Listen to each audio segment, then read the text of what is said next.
This is Meri at the Meri Atelier, and today is Sunday, March 26th, and it is the wee hours of the morning where I'm at. It is like almost 2 o'clock in the morning, and I can't sleep. I'm wide awake. So I thought, well, I might as well get up and do something because when morning comes, I'm going to be sleeping anyway. Well, for a while. Tomorrow's Sunday. I usually do not go live on Sundays, but it's the wee hours of the morning. And so it's 8 o'clock somewhere in this world across the ocean. So I don't expect anybody to be in here, but I will be watching my live stream. I'm going to talk about tatting. Now, this may be a longer video. Let me get my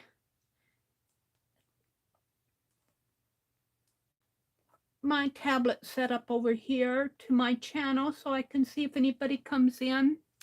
And I will be monitoring the chat. There is that one person. There's one person in here, and I think it's me. But we'll go ahead and I will be monitoring it. I do not expect nobody knows that I'm coming on, and I need to adjust my camera a little. And I'm going to zoom way in because I am going to be tatting. So let me set things up here. First, let me set the quality on my tablet so it's higher than 144. There we go. I always have to set that after I come on. Ooh, there's 4 people in here. Hello, hello, hello, up in the balcony. Let me adjust my camera a little. Hello, hello. How is that? Oops, that's a little crooked. Well,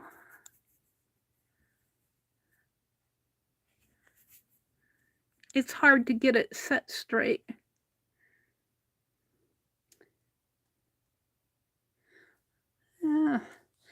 Let me move this then. I did tape this black paper down so that you can see my tatting. Now, if you look in my description box, you will see a link to, and I'm sure I'm not pronouncing it correctly because I'm not from South Carolina, but there's a Tatters Guild. Let me move this up just a little bit further. There's a Tatters Guild called the Palmetto Tatters Guild. How is that? There. And now, as I look in my camera, this looks, well, it depends on how the light shines on it. Sometimes it looks yellow to me, but it's really pretty coral color. It looks yellow. It depends on how the light hits it.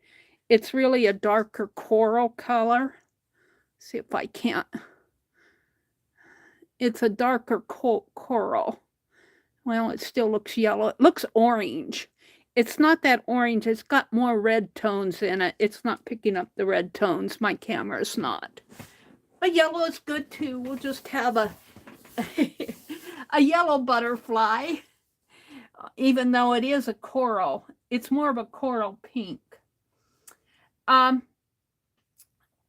you can join this guild, this Tatters Guild. And I've looked at their website. I've looked at their YouTube channel. I've looked at some of their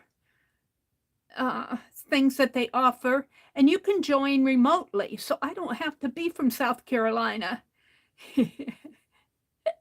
So I can join. And the fee for joining is a butterfly. Now, this is my best butterfly so far. And this is my own pattern. He's got a little body here. He's got his own little body. And he's got his big wings and his little wings and a little antenna. This is my own pattern. But I thought I'd write out the pattern. I thought I would do this. And I was going to do this just as a as a video. And I thought, well, no, I'm just going to go online. I want to welcome whoever's up in the balcony watching. Welcome you in here. You don't have to chat. That's okay. I'm going to tat. But I am watching chat. So this is what I used. And this is let me get this. This thread I actually bought on Facebook Marketplace here locally. And it's called Anne, A-N-N-E. And it's a thread. It feels like a pearl cotton. It's almost the weight of a size 8 pearl cotton. It's not a yarn. It's a thread. I imagine they use it for making socks, maybe. I don't know much about knitting, but this is the same as this and the same as this. Now I'm going to work with this darker blue. Now you can kind of see the orange color. Only it's a little bit more darker orange even than what you're seeing here. But let's just move the yellow orange out of the way. It's really a pretty coral color. But what I want to do while and I don't think there's a weight to this. It just says 371 yards, 339 millimeter, 3.5 ounces, 100 grams, 100% cotton mercerized. So it's like a pearl cotton, if you're familiar with like DMC's pearl cottons. And like I said, they probably use this to knit socks. I haven't learned to knit socks yet. All right. So I'm going to make this butterfly. That's my point. That's my plan. And I'm going to write out the pattern while I'm doing it. And reading about online, a lot of what I'm learning online. And I would, if you're interested at all in tatting, I would go out to that Palmetto. Their link is in the description box below, and explore that site. And they give a lot of information out there. And I just learned a lot from them. And they also have a YouTube channel. And like I said, they accept remote members. So, but one thing that I read online, and I don't know if it's at that channel or not, or on that channel, that the history of tatting patterns, and I think I read this too in the Piecework magazine. Back in the day, when tatting first became popular, the designers, there was no standard for creating a pattern. Whoever designed it just wrote it out or drew it out. Now I think there's a little bit more of a standard, but I'm just going to do my thing, and then I'll try to convert it into more of a standard pattern. But I'm going to make notes as I go so that I can look at it and say, this is what I did. And I did this today, so I'm pretty sure that I understand what I did. So I'm just going to put, and I'm using a Sharpie pen. You may not be able to see this. Well, I can hardly see it. Let's see, do I have a better one here? Let me look. Hold the phone, let me look. I'll use one of these S-Gel pens. So I'm just going to write butterfly pattern.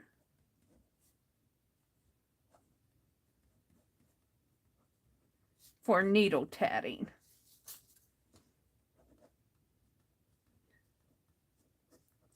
And I've been practicing my tatting. I'm still not comfortable with the real thin threads.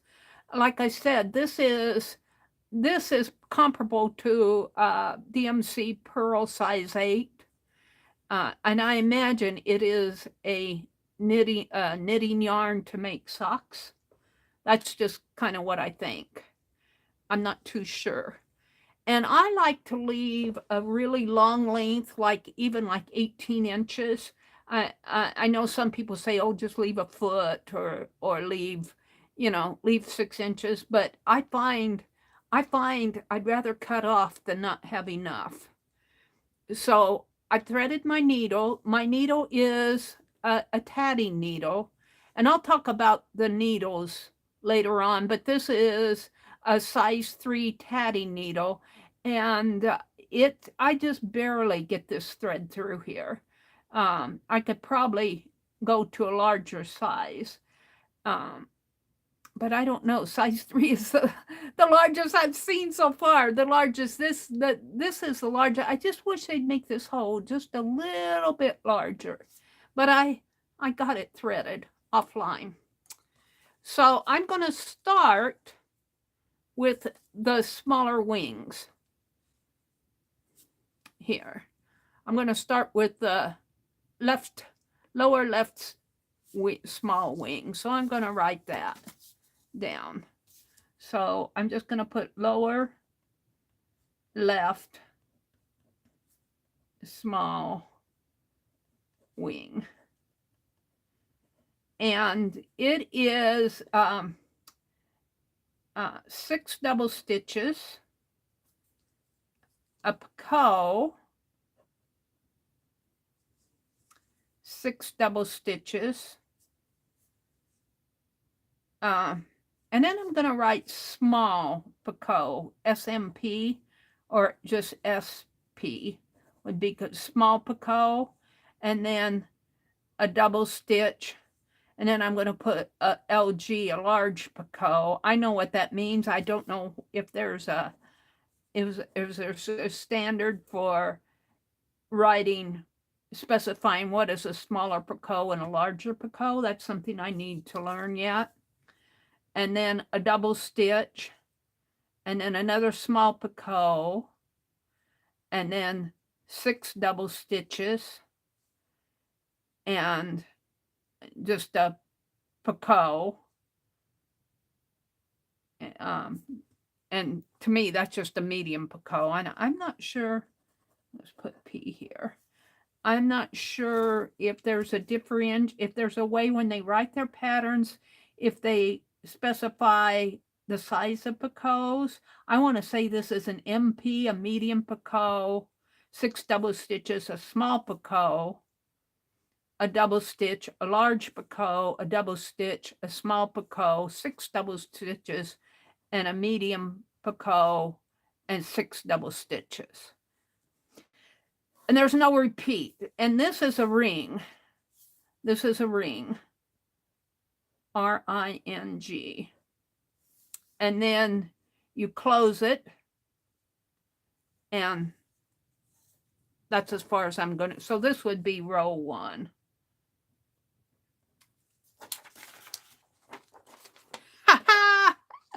For those of you who tat or you're experienced tatters, I am a beginning tatter. So, yeah. Welcome out there in the balcony. I'm tatting. I just decided I'm wide awake. I might as well just make use of my time. And I wanted to do this. I'm making a butterfly, and then I'm writing out the pattern. Now, I'll have more to say about patterns later, but I want to get this butterfly done. And I like to leave, I have probably about 18-inch tail.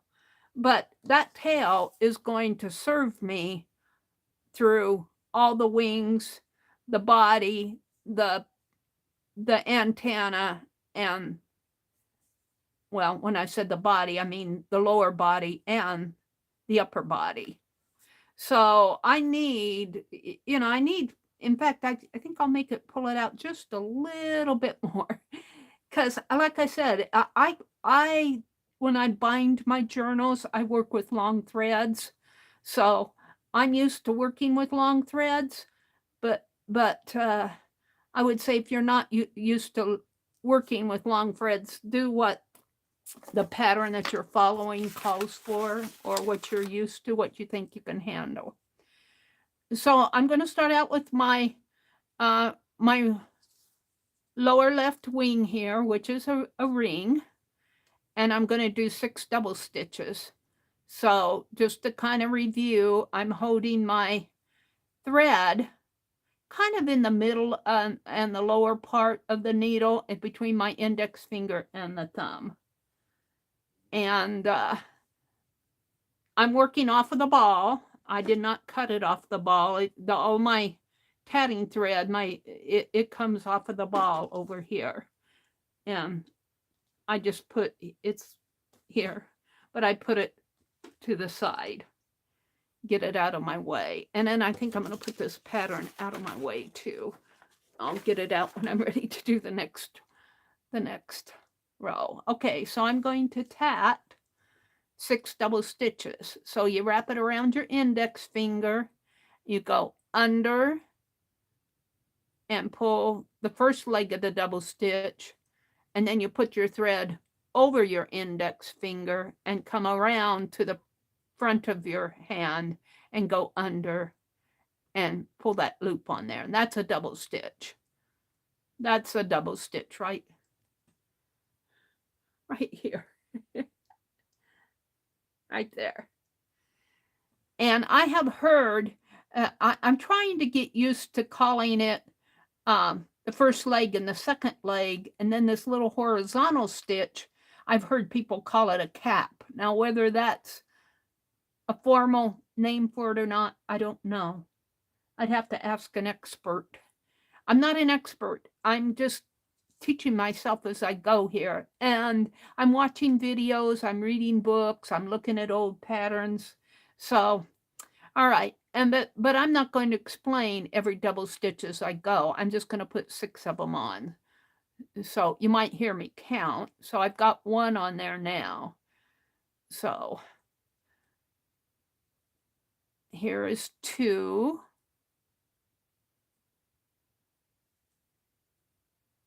3. I might have to move the butterfly out of the way. Threads like to catch on to things.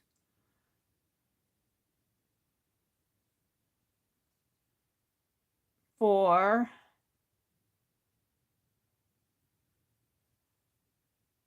5. And 6. And this is a fairly thick thread. So by the time I get all of those stitches and picots on here, I'm going to fill up this needle. I wish that they made these needles just a bit longer. Let me refresh my chat because sometimes my chat freezes. There's everybody. Hi, Rhonda. I had to refresh my chat to see you. Rhonda's here and Stephanie G. Hi there. And Raul is there. Raul says, I'm in lurk mode. I'm editing some videos. Raul is over in Spain. Rhonda's in the northern USA. And I think Stephanie is down south. Just to let you know, USA, southern USA. Did you have storms, Stephanie? And Rhonda, did you have snow? We've got 50-degree weather. It's going to get a little colder tomorrow, but we had a beautiful day today. But you know what I did tonight? Shame on me. I played Scrabble probably from 6:30 till 1 o'clock in the morning. I played Scrabble. I'll tell you. You just get going with those games, and I just enjoy that. I had taken the Scrabble off of my phone, the game Scrabble, but I miss it so much, and I just enjoy it. I feel like it keeps my mind active, but I get into it, and I can't put it down sometimes. So I played Scrabble all night. Mary, did you go for a walk? No, I didn't. That's it. I didn't. I tatted my butterfly. Well, I actually, I did more tatting than this, but this is the nicest one. My other one, I used I'm not used to using a thinner thread. And this size thread for me, because I'm still a beginner, it just works for me because I can see my stitches and I have more control over this thread. I had another butterfly. I was working out this pattern this afternoon. And of course, this morning we had Fourth Art Saturday, and then I watched all the videos, and then I took a nap. So that's probably, I shouldn't take those day naps. But I fall asleep. I fall asleep. I can't help it. My body wants to sleep when it wants to sleep. And I'm wide awake now. So, and I've been reading a book by a Madison, Wisconsin author, Jennifer Cheverini, called The Switchboard Soldiers, about telephone operators who were recruited to go over to France during World War I. And it's a novel, it's a historical novel. And I'm just enjoying reading it so much. So that's kind of how my day went. You love Scrabble, Stephanie? You have the board game. I like to play it online. And sometimes I feel like, I'm going, am I playing against, because I tell you, it's just a loop. I play against about 10 different people, but some of those people I think may be AI. Because, and not that I lose to them, I keep up with the, I lose games, but I win the games too. But winning's not the point for me. Playing is, and keeping my mind active. But what makes me think that some of those people that I play against are AI generated is that I have a beginning person and an end person. And by the time I get to the end person, the beginning people are all lined up. And, I just keep looping through all these people. And I'm going, are all these people awake at the same time as me? Or is this an AI generated computer game that I'm playing against? But they do have what I know are AI generated, because they create like the Seven Dwarfs and they create little characters that you play against. If you've ever played Scrabble online, I think it's called Scrabble Go or something like that. I just call it Scrabble. Yep, I did enjoy my day. I should have gotten outside, but I did get some things done. I got my laundry done. I cleaned the bathroom. Bathroom floor really needed cleaned, and what else did I do? Washed the supper dishes, just little tasks, household things around, But I did have a good day. Stephanie says, oh yeah, she says, I love Scrabble. And she says, wow, Meri, you'll have to go to meetings for Scrabble addiction. Yeah. Well, I play other games too, but I like Scrabble because it keeps my mind active, and I do learn new words, but I have to tell you, those words go in one ear and out the other sometimes. I've held on to a couple, like the Q words. I'm getting to the point where I'm not afraid to get the letter Q anymore, because you can have quit and esquire and equate and QUI and QI and QUI and QIS. So, and quit and quite and quote. So I'm not afraid of Q words. I used to go, oh no, I'm not going to get another Q, am I? Because the Q is worth 10 points, and if you can't play it, you're up a creek. You lose those 10 points eventually to your opponent. All right, so I've done 6 double stitches. I'm ready for a medium picot here. Now, they have, and I still have to learn how to use it. I didn't bring it in here. What they call a picot gauge. But I kind of gauge on my finger. And I'm going to talk more about that in a separate video. I don't want to go through everything, but I just kind of gauge my picot. A medium picot for me is about a 1/2 inch from the top of my finger to almost to the bottom, not quite. So I call that a medium picot. And to do that, you make the first leg, and then you hold on to it, and then you make the second leg, and then you close it up. Now that might be a little bit higher. Sometimes I pull them shorter. That's a little high, but we'll leave it. And then, let's see, I'm ready to do 6 more double stitches. So here's 1, 2, 3, 4, 5, and 6. Now I'm ready to do a small picot, which is smaller than the medium picot. So I don't leave as much space between the top of my finger and the bottom stitch. Sometimes I have to pull it out. But I just kind of eyeball it. They don't all turn out perfect, but you know, it is what it is.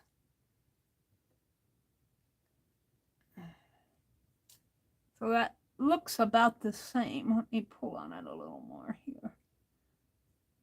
That's a little smaller. And then I do a double stitch. And then I do a larger picot, so I leave more space. I adjusted my needle so that I have probably about 3/4 of an inch.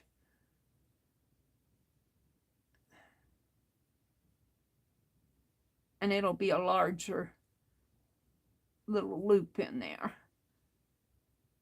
And then I do another double stitch. And then another small one.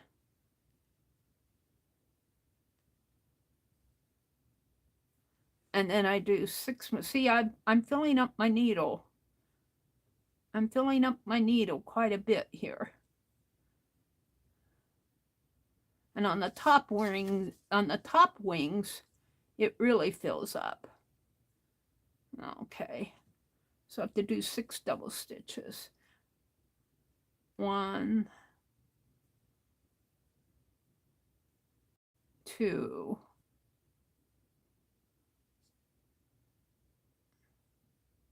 3,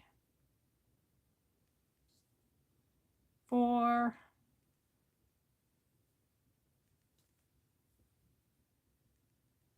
5,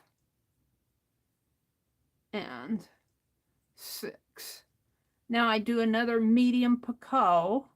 So what happens is on my ring, I have a right picot, 3 at the top, a left picot. Oops, I lost the left one, right? Here, wait, I didn't get that. Let me take off a stitch here. Just slide it off of my needle. I forget what I did here. But I don't think I got my picot in there. I'll count them again. It doesn't have to be perfect, because I'm not perfect. Get it off of my needle here. Okay, let's see how many. 1, 2, 3, 4, 5. Maybe I shouldn't have taken that off. I'll put it back on. All right, I should have counted before I took it off. Okay, now I'm ready to do another medium picot, which is about a 1/2 inch, approximately. And then 6 more double stitches. So 1,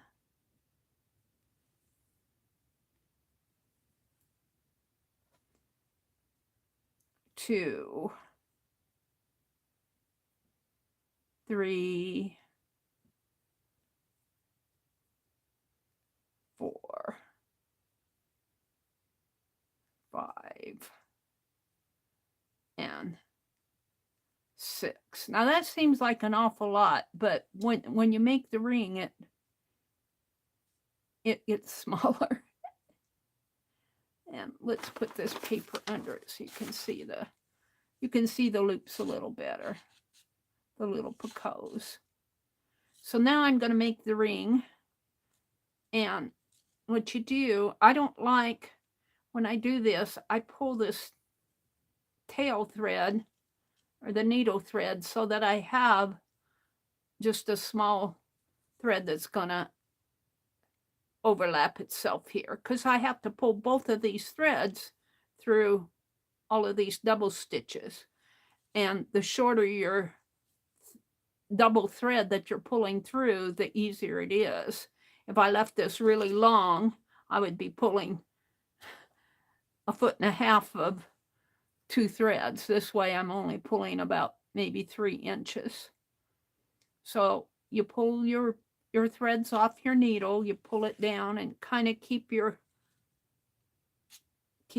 ball thread up here and your needle thread kind of separated, the loop kind of separated. So this is the part that's going to go through the needle. And you just kind of push it off, push it down, gently push it off. Some people hold it down there too, but I can when I have a smaller loop, but, and just see it's starting to form its ring. It's starting to form its ring. Looks like a backward, it looks like an L right now. And then you pull it through and you're pulling on the needle thread. This is the needle thread here. Let me get it. You just gently pull it through. Kind of keep that needle thread separated from the ball thread. Pull it through, pull it through, pull it through. You want a little loop down at the bottom here. This is standard tatting. This isn't anything new. It's all new to me, so I talk myself through it. And I want to kind of straighten out this thread a little. It's got the bendies. Oh, come on. Well, let's just pull on. There, I've got a little loop right here at the bottom. Got a little loop down there, and I'm going to put my needle through it. And that will help close up the ring. And pull it closed. And you just keep pulling, gently pulling on it until the ring will close. Now that seems awfully big, but once you get it tightened up, and I do make it pretty snug. It's about the same size as this one.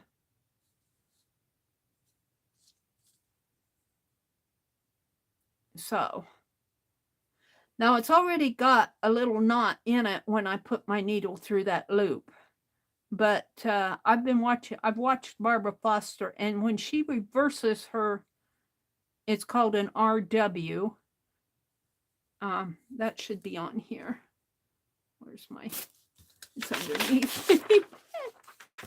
So you close up the ring, and then you RW, and then I'm going to put knot, because I know what that means. I'm not sure. I'll have to research pattern writing a little bit more, but I know what it means. So when you reverse it, here's it. Now, let me put the white back down here. Here it is. So I'm going to flip it over, and when you flip it over, that's called reversing it. And when you do that, you've got another loop right in here. And so you can put your needle through there. And this is kind of called a secure knot. Some people don't do this. As I've watched the videos, I don't want my needle to come unthreaded. Some people think that extra knot is unnecessary, but I like it because it does secure that ring, and you just kind of pull it tight there. Now I'm ready to do the larger wing on the left-hand side. So I'm going to do this wing here. And let me write my pattern out. Oh, it's underneath. So close, reverse work, knot. And so row two is the upper left large wing. And I'm going to do a ring again.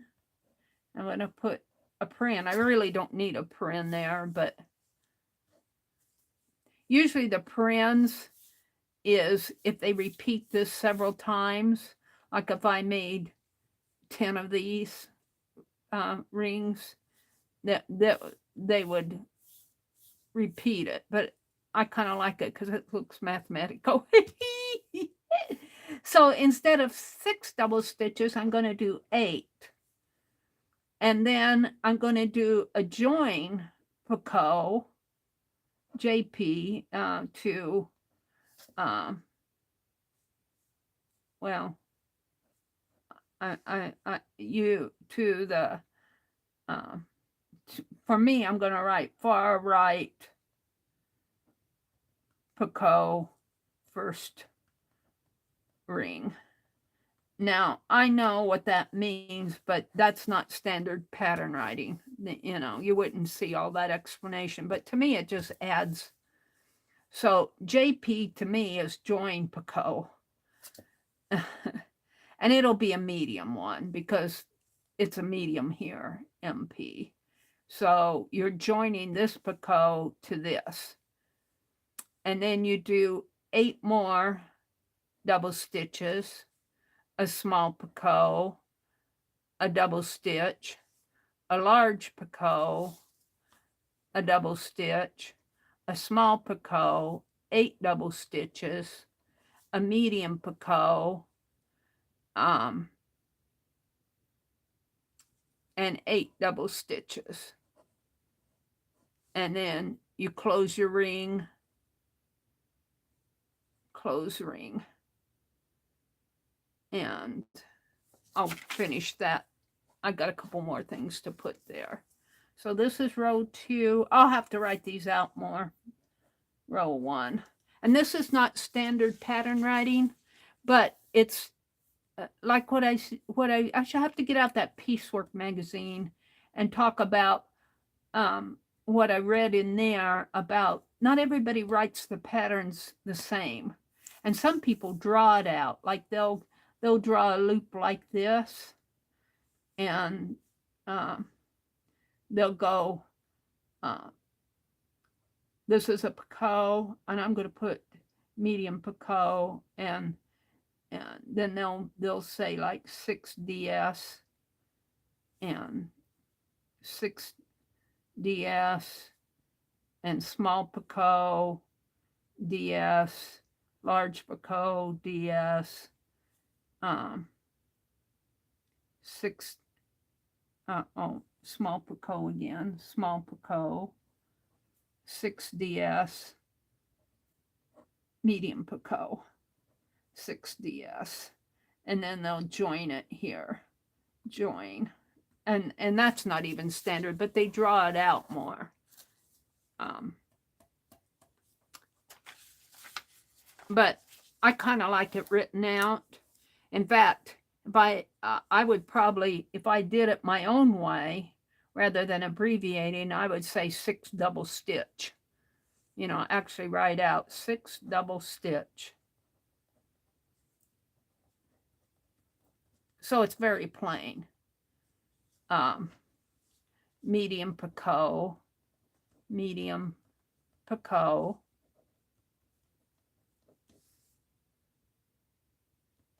small Picasso, no, 6 more double stitch.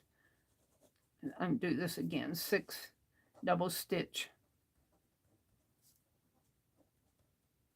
This would be the way I would do it. And then small Picasso, I would just write everything out rather than abbreviate it. And then 1 double stitch, and this would be row 1. 1 double stitch. This is probably boring to some of you guys, but this is tatting. 1 double stitch, large picot. This is why they don't write it all out, because it's a lot of work. Let's see, I did large picot, 1 double stitch,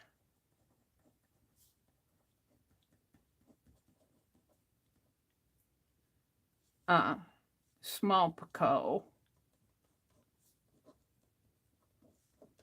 6 double stitch. But to me, having it all written out, and today we have electronic typewriters and keyboards and all of that. To me, this could almost be repeated, you know, and just copied down. You have to be careful that you get it copied down right and not, you know. But then on row 2, all of the 6 changes to 8, so you could just take this and repeat it. To me, this is more readable than this, because you have to figure out, what did she mean up here? And I didn't finish writing out the whole row there. And maybe I'll write it like that, just for my own pattern. All right, let me go back to my tatting. So now I'm ready to start the left large wing. And let me look at chat. Let me refresh chat, because there are some people awake in here. We got 8 people here. Oh, I'm caught up with you. All right, so now I want to do 8 double stitches. And when you do that, I'm not putting a chain or a thread in between. I'm starting my double stitches right down, right at the very bottom here, for those of you who are tatting and want to know. And some of you are tatting, I want to say along with me, but not really along with me. I guess maybe, well, I know Lori, Paint Girly, started tatting. I know that for sure. And some of you have bought tatting supplies. I don't know where you are. This really isn't my goal is to just show you what I'm learning. I'm not teaching. I'm just showing you what I'm learning. And as I learn different things, my methods may change as I get more advanced. But now Dawn, is it the Crafty? I can't remember her channel. I call her Dawn. She's tatted before, but she was watching my channel and she says, I think I'll get out my tatting. So, and that's really what does my heart good, is when I inspire you to pick it up again if you are tatting, or if you're a beginner to, there's only one real stitch that you need to learn, and it's so easy, especially with needle tatting. So, I don't know how I got down that line, but all right, so I'm going to do 8 double stitches. So this is 1, and I'm going to make them real close to the body. 1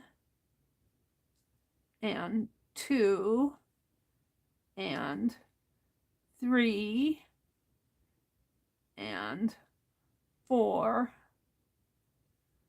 and 5 and 6 and 7 and 8.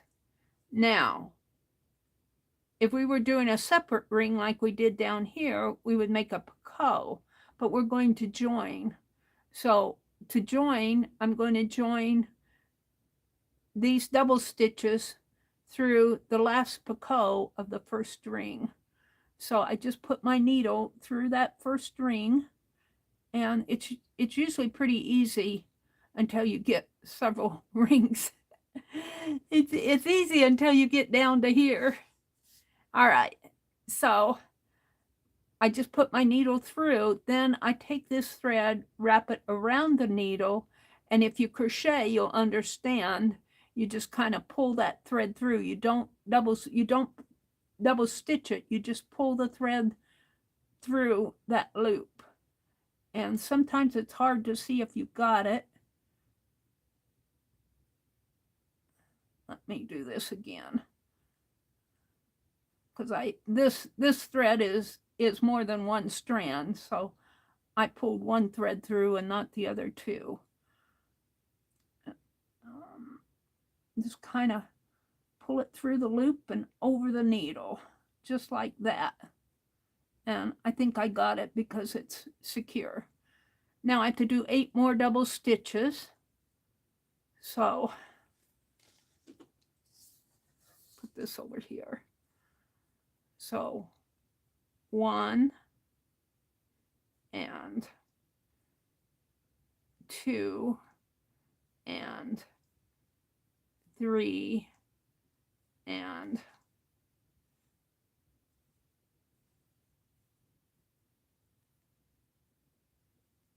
4 and 5 and 6 and 7 and 8. And you know, advanced tatters probably don't count it out. I have to count it out because I lose track. But I've got 8 double stitches. Now I'm ready for a small picot. And that's when I just make a small loop, a smaller loop.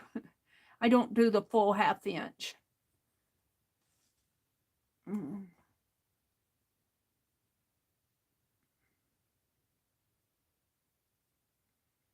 So there it is. But sometimes it ends up being the same size as my medium one, but I'm still learning to adjust the size. And then I do 1 double stitch, and then a large picot, which is like my 3/4 inch one. So I allow a wider space, about 3/4 approximate. And that'll make a larger loop, and then a double stitch, and then another smaller one.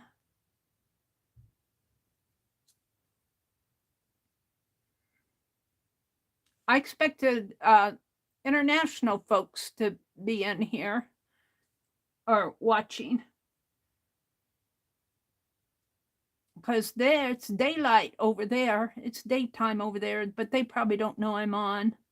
All right, so now I have to do 8 more double stitches. So 1 and 2 and 3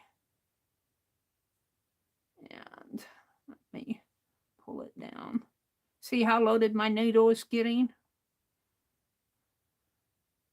4 and 5 and 6 and 7 and 8.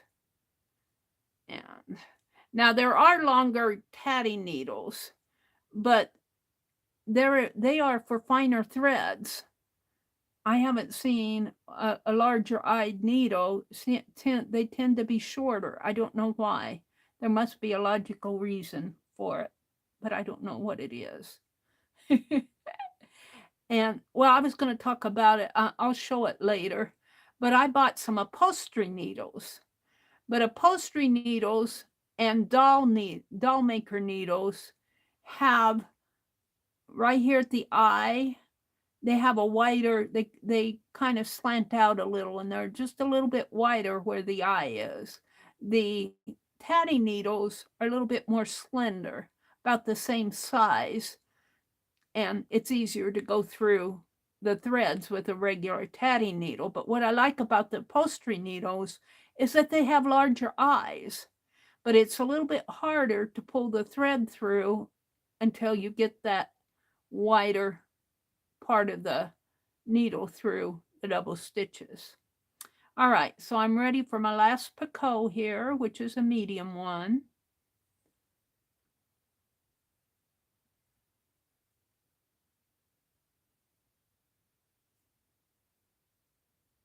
And now I have to do 8 more double stitches. And I've really loaded up my needle. Keep it from falling off here. I've got about an inch left. I think I can get them on there.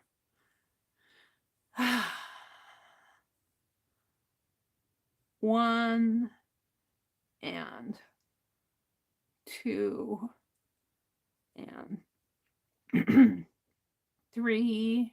I did not bring my water in here, and I'm on 3. I'm ready for 4. I'm getting quite a bit on there. 4 and 5 and 6 and 7 and 8 and all right, now I'm ready to make my the ring up here for the left wing, the larger wing. So what I do is get these threads separated here. This is my loop thread off of my needle, and yeah, there's other threads that want to hold on to it. Let me pull this off because that can cause a tangle. Oh yeah, it's really on there. And this is my ball thread over here. We don't need that. We just need my loop. And I pull this part that's eventually the whole loop will go through the needle, but first of all, it's just the right hand side that you pull through. And you just gently pull all that thread through all those double stitches. You pull your needle out and it starts to form a ring.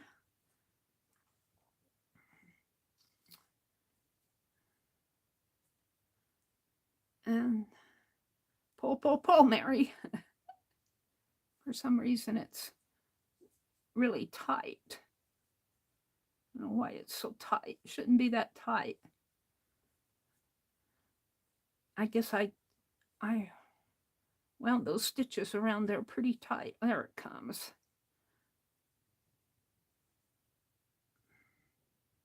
Usually, your needle should go through this a lot easier. I think I got my stitches on there pretty tight. And make sure my threads are not twisting up on each other here. And pull it closed. Kind of put my fingers through there, through that loop to keep it from twisting up on each other. And this is my needle thread here. That's my ball thread up here. And just kind of keep pulling it. And keep pulling it and keep pulling it. And it's forming a ring. It's forming a big ring.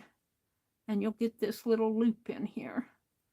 And when it gets smaller, I notice it wants to do a figure 8, but I don't want a figure 8. I want a 0.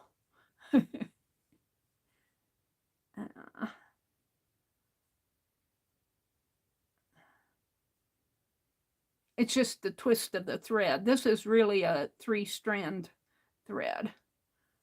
It's the twist of the thread. As it gets smaller, it goes into a 0. It goes from an 8 to a 0.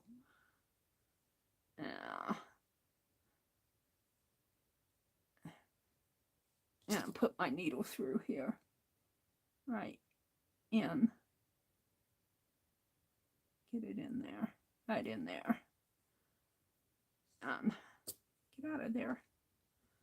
Pull this through. So I'm going to close up the ring here. And just by continually pulling and shaping this ring, just kind of pulling it tighter. And what I like about a bigger thread is I can pull without worrying that I'm going to break the thread. All right. So there we go. So I got a big wing and a little wing. Let me put my white paper under.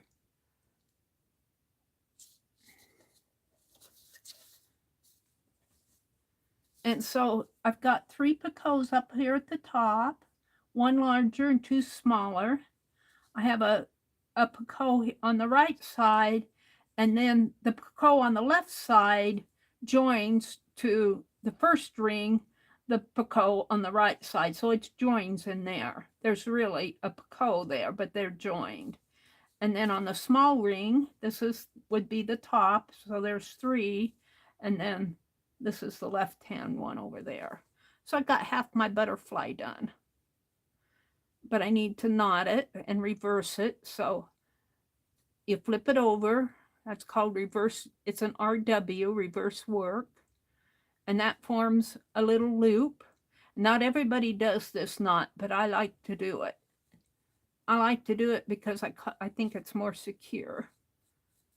And you just kind of knot it in there.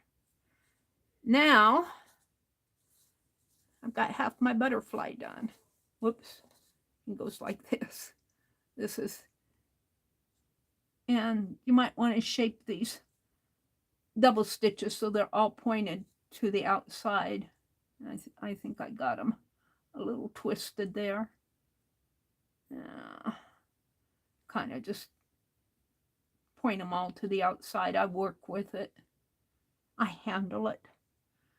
All right, so now I'm ready to do the right, and this is, let's see, let me go to my pattern again. I'm going to cross this out because I was talking there. So this is row 2. I've closed it and reverse work, and I'm going to put secure knot. This should be secure knot. Secure knot. Now, row 3 is really the same. I'm just going to put same as row 2 as far as all those instructions, but you're working on the other side of the butterfly.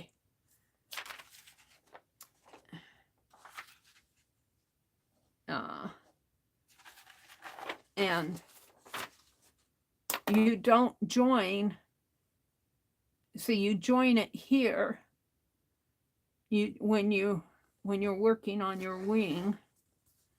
When I'm doing this ring, I join it here, but I don't join it there until I do the lower wing.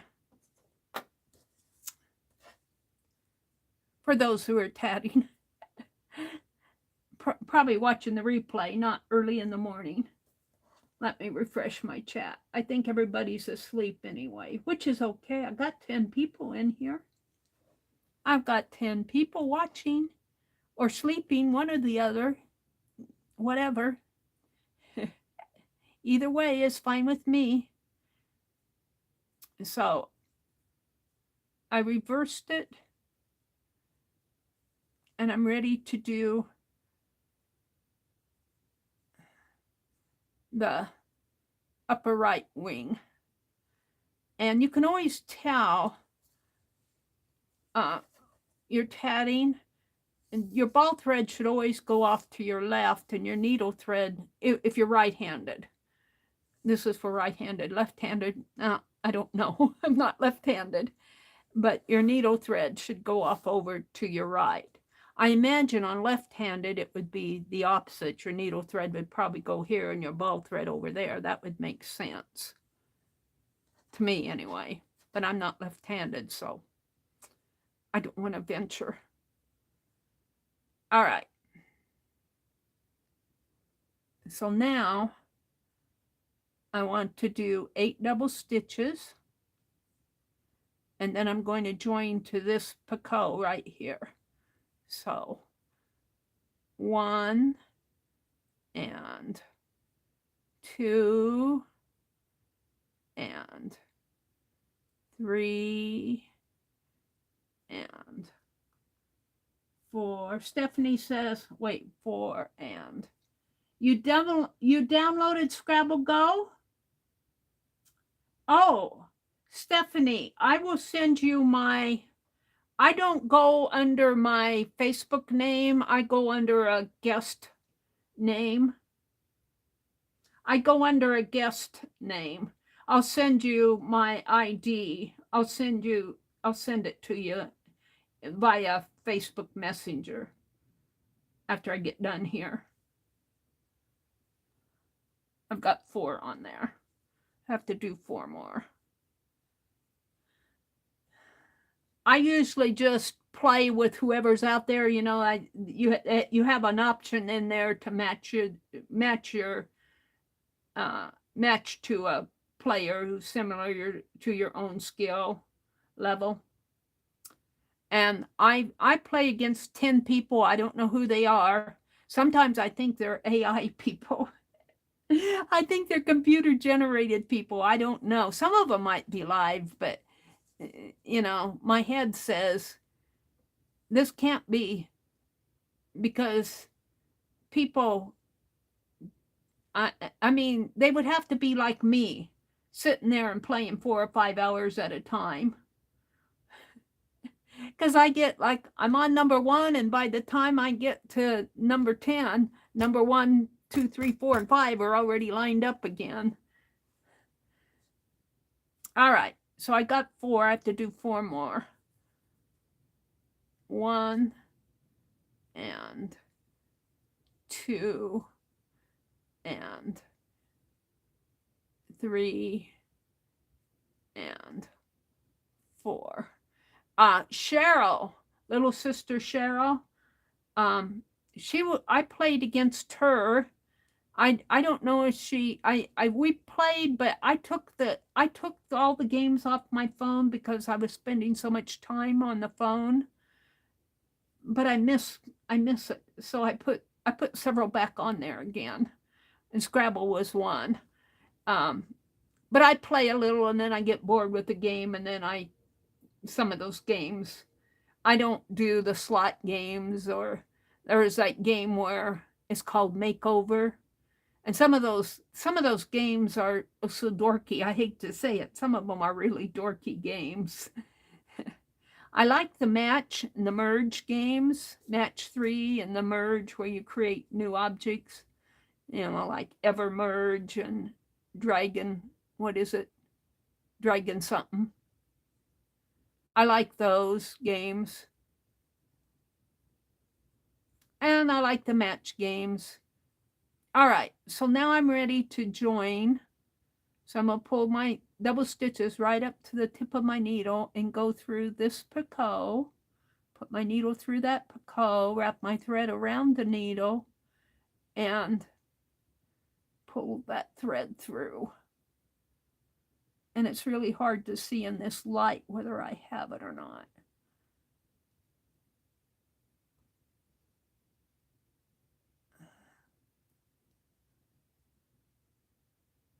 There we go. All right, it's on there now. Now I have to do 8 more double stitches. Rose says Dungeons and Dragons. No, it's not Dungeons and Dragons. This is more of a match game. It goes through, you know, they have the little dragons, and you send them off to harvest the trees and the flowers, and you get little points that go off and open up the fields, release the fog, and then you can go off to another part of the game and play another sub game from it, and you win little treasure chests that you open. Another one is it's Evermerge. Evermerge is more of a plant cherries, create recipes. But I like that because you build up until you do these fairy tale characters like Paul Bunyan, and as you harvest your fields and open your chests and everything, you keep following the rules of the game. And if when you do it enough for one character, then the character appears, like Paul Bunyan. I got Paul Bunyan, Puss in the Boots, and Sleeping Beauty. That's where I am on this one. But there's a whole host of them. Like there's like 10 or 12 characters. You like the garden escape, repair the garden and house game, or Farmville. I used to play Farmville on Facebook when I very first got online, but I deleted it all. I never went back to Farmville, but I do play the garden one.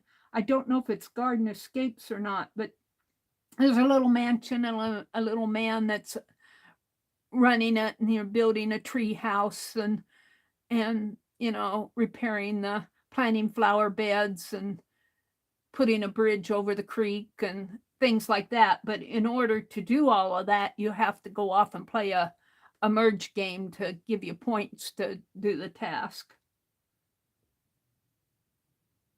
Oh, hi, Teresa. You play Farmville too? I used to play Farmville, but I deleted it all years ago. I haven't put it on anymore. But these merge games are similar to Farmville. The other one I'm playing is Klondike, Klondike. The little lady goes off for an adventure, and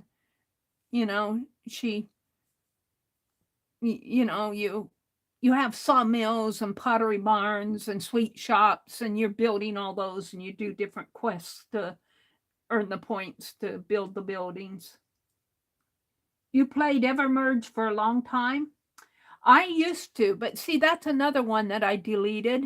I deleted almost all my games off of my phone. In fact, I deleted all except for like Solitaire, the basic ones that you get when you... And I never played that solitary one anyway. I'm going to have to take a break here. Hold on. I sneezed.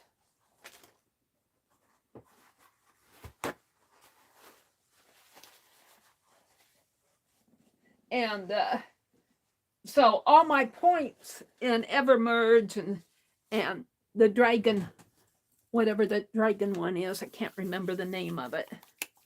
Boy, this hand sanitizer that I have now is soapy. It's kind of like a cleanser. I just want to, since I'm sending this off, I don't want to sneeze and not sanitize my hands. All right, my hands are sanitized. But I deleted them all off, and I'm having to start all over again, which is okay because I'm smarter. I'm smarter than I was 6 years ago as far as playing games, because I've learned a lot. Oh, and the other one, not the Dungeons and Dragons, but that one with Harry Potter. I play that one just because I like the challenge. Sometimes I get mad at the little wing keys because they don't do what I want them to do. I want them to go zap the toad, and it flies off and picks some piece that I don't even care about. So I get mad at my little winged keys, which I call fairies. And I'm not really a Harry Potter fan, but I like the challenge of the game, so I do play it just for the challenge of the game. All right, so I'm ready to do 8 more double stitches here. 1 and 2 and 3 and 4 and 5 and 6 and 7 and 8 And I'm loading up my needle again here. Loading it up. Got to push it down. All right, now I'm ready for my first small picot.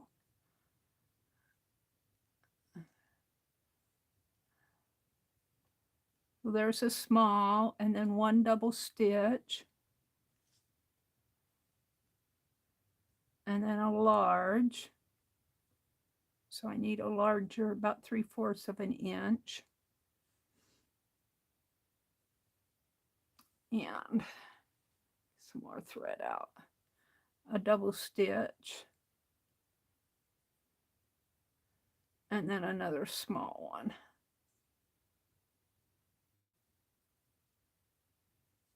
And those will be my 3 top picots on my right wing. And now I have to do 8 more double stitches. So 1 and 2 and 3 and 4 and 5 and 6 and just loading my needle. 7 and 8 and yeah, push that down a little more. Now I have to do one more medium, which is my last picot on this 3rd ring. And then 8 more double stitches. And then I can close this ring. If I can get 8 more on here. 1 and 2 and 3 and 4 and 5 and 6 and 7 and 8. And now I want to close my ring, and it's a good thing because it's right down to the bottom of the needle. So I put my ball thread up away, separate my loop thread, my needle thread. It's a loop. Separate it out here. I'm going to pull the right hand side through, and the left hand side will follow it. And so I'm pulling this needle thread all through these double stitches. And I usually don't make this large of rings, but I need them bigger because the top wing of a butterfly is larger. So this will be the last large loop. So you just kind of make sure I have it right here. This is the, well, this is the thread that's going through here. And let me hold on to this other one. Get it in my hand. It's kind of hard when you're sitting here. When I'm in my recliner and doing this, for some reason it's easier. Sitting at my desk under a camera is a little bit harder. Okay, so I'm going to pull, where's my thread? I'm going to pull this thread that's through the eye of the needle, through all those double stitches. And just gently pull your needle through. It's coming. There. And it'll start to form a ring.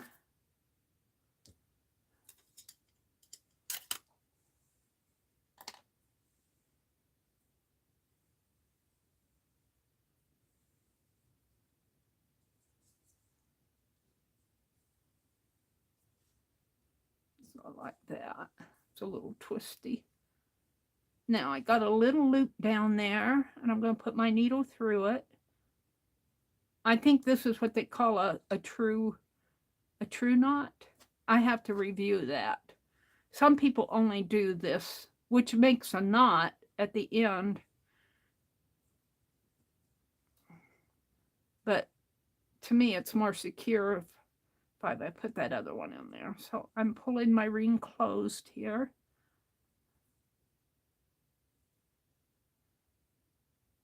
Pull it snug.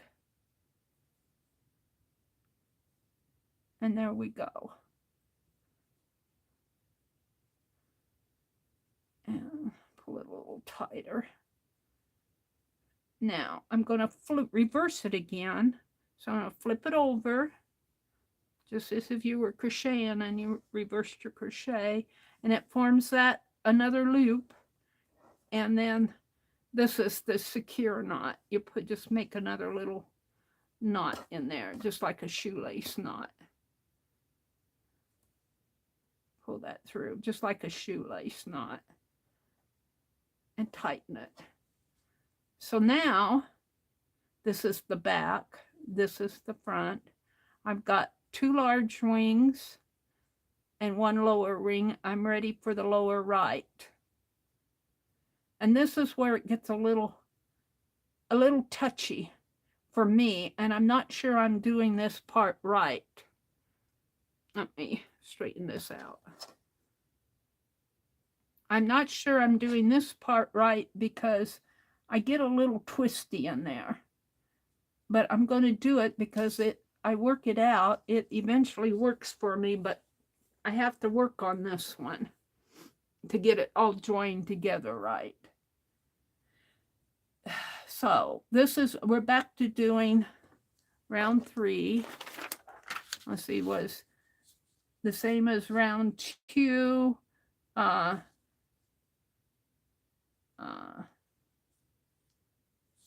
I'll have to write that out more. I'm going to write it all out like this. So round 4 is my lower right wing. And you join the first picot to the last picot of row 3.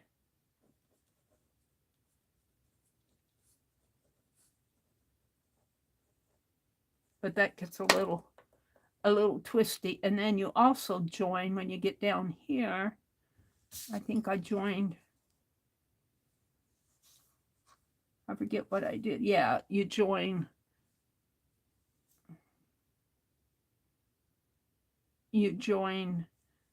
your last picot to the first picot of, oh wait, I got that wrong. Of row 3 of row 1. And then down here, when you make your ring, you get over to this one, your last picot goes to your first picot of row 3. This is row 1, this is row 3. But I'm working on the reverse side. Like a lot of you care, but it makes sense to me. Let me look. Oh, hey, Lori. You're having toast and going to try some pain nets? What is it, like 4:17 when you are where you're? And there's Janet Nash. Hi, Janet. You love the orange butter. It looks orange in where the lighting is, but it's really a coral color. It's got more red in it than yellow. It's more of a pinkish coral color. And I wish I could get the true color.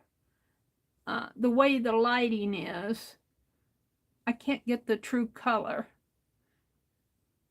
But that's just video for you. My camera only goes up to 720, so the color's a little off video-wise, but it's really a pretty coral color. I wish you could see it. It looks yellow. It looks yellow, but it's got more pink in it than yellow. It looks yellow-orange. It almost looks gold there to me. It's good to see you, Janet. who else came in? Raul is here. Janet Nash says, "Oh, Meri, I love the bright yarn and the large tatting. What a great idea." Yeah, I'm still a beginner, so I handle the larger thread. This is like, as I explained at the beginning, this yarn, I got this yarn on YouTube. I mean, on Facebook Marketplace, local here. There's a lady selling it. I paid $1 for a skein, which is, you know, was originally, I can't see the price. It's originally about $6, $5.99, I think. And I bought 4 skeins. A dark blue, a light, this is a light blue. Now this blue looks good, and the blue looks good, but boy, I'll tell you this. Oh, now see, look at this here where I got the shadow.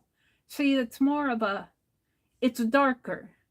It's not as orange. It's got more red in it, even than what I see in my tablet. It's not yellow. But anyway, this thread, I think they use this for knitting socks. I'm not a sock knitter, and I don't know if this is what they would call a 2-weight or a 1-weight. I don't know, because I'm not, and it doesn't say, it just gives the yardage and the weight, the grams. It's 3.5 ounce, 100 grams, 371 yards.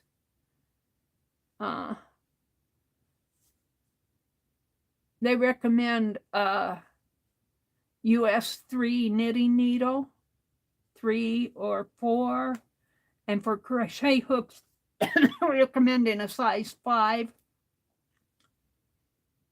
I don't know. I don't remember what a 5 is. Sounds pretty large to me. I'd have to look at the crochet hooks. I use mine. I usually use the J hook when I crochet, but I'm using yarn. I'm not. This is similar to if you have any DMC size 8 pearl cotton, and this is cotton. It's 100% cotton. It just reminds me of the pearl, the DMC size 8 pearl cotton. But I imagine they use this, they sell this, I think, to knit socks. I would wear a pair of socks knitted, or maybe even mittens with this. Might make some nice mittens. The yarn, the larger yarn, I made a pair of mittens with the larger yarn. You know, I guess you'd call it worsted weight. And boy, those mittens are bulky, too fat and bulky for me. So I think a finer yarn for mittens, because, you know, by the time you get all your fingers on there, it doubles up. So now I'm ready for the lower right wing, and this is the trickier part for me. And I start out by doing 6 double stitches. These have 6 double stitches, and the larger wings have 8. And this is kind of my own pattern. I kind of worked it out this afternoon. I did look at some butterfly patterns, but I think I handle mine a little bit different in here in the body, in that I put his little body in here separately, and I make a little head, make some little antenna there, and make a little tail. And I'm going to do that tonight. Let me get this out of the way. All right. I'm going to have to go back to that pattern separately, because I kind of know what I'm doing, but I want to write it all out. And I think I'm just going to write it Meri style. And then maybe eventually when I get more advanced, I'll do it like a pattern person would make, a designer. All right. So now I'm going to do 6 double stitches. So 1 and 2 and 3 and 4 and 5 and 6.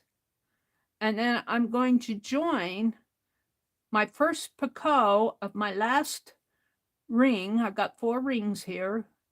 4 rings for 4 wings. And the first picot of the last ring will be joined to the last picot of the first ring. I have to keep it all straight. And that part's not hard, but it gets a little bit more complicated as I go on when I join these two, because I have to kind of twist it. You'll see what I mean. All right, so now I do 6 more double stitches, and we're tatting off of the ball thread. We're not tatting off of the needle thread. The needle thread is just to pull through the loops to form the rings and the chains. All right, so 1 and 2 and 3 and 4 and 5 and 6. And now I want to join this ring to the last picot. Did I get it in there? What did I do? Wait, hold it. No. Oh, I did join it. Did I join it already? I must have joined it. I don't even remember joining it. What did I do here? It looks right. I'm ready for my small picot. I must have joined it here. I don't remember joining it. I'm going to pull that out because that just doesn't seem right to me. That doesn't seem right. It looks right, but I don't remember doing it. So I'm going to pull it out. I'm going to pull it out here because I remember saying I was going to do it, but I don't remember doing it. All right. So I got my 6. I've got my 6 double stitches on. And I'll kind of pull them down close to the, I'm going to pull it all out. Let's start all over on that. I do that a lot. Pull it out if I'm not sure. All right, I'm going to start over again because I lost track. 1 and 2 and 3 and 4 and 5 and 6. And then I join here. I must have done it. Put your needle through. I don't remember pulling that thread over. I think I just put it through. I don't remember doing it. Well, I'm doing it now. Sometimes I do things and forget that I do them. All right, so it's joined. Now I'm ready for the next 6 double stitches. 1 and 2 and 3 and 4 and 5 and 6 and all right, now I'm making the top 3 little picots, which will be on the top of every ring. So I do a small picot, a smaller picot,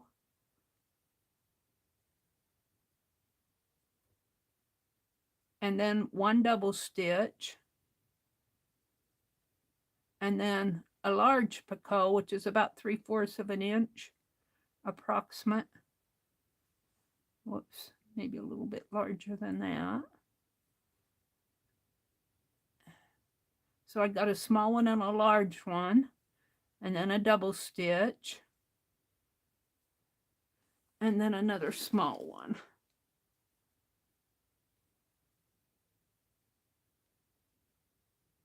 Whoops. Sometimes I have to do these more than once. and then I do 6 more double stitches, 1 and 2 and 3 and 4, whoops, 4 and 5 and 6 and I want to tell you, my phone is not plugged into the charger. I'm just hoping that it lasts me until I'm done.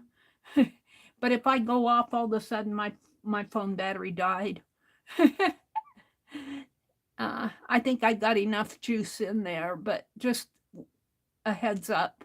All right, now I want to do the last ring, the last picot, but I want to join it here. And I have to make sure that these threads, I'm going to twist this, I'm going to reverse it like this. And this is where I need to make sure that my threads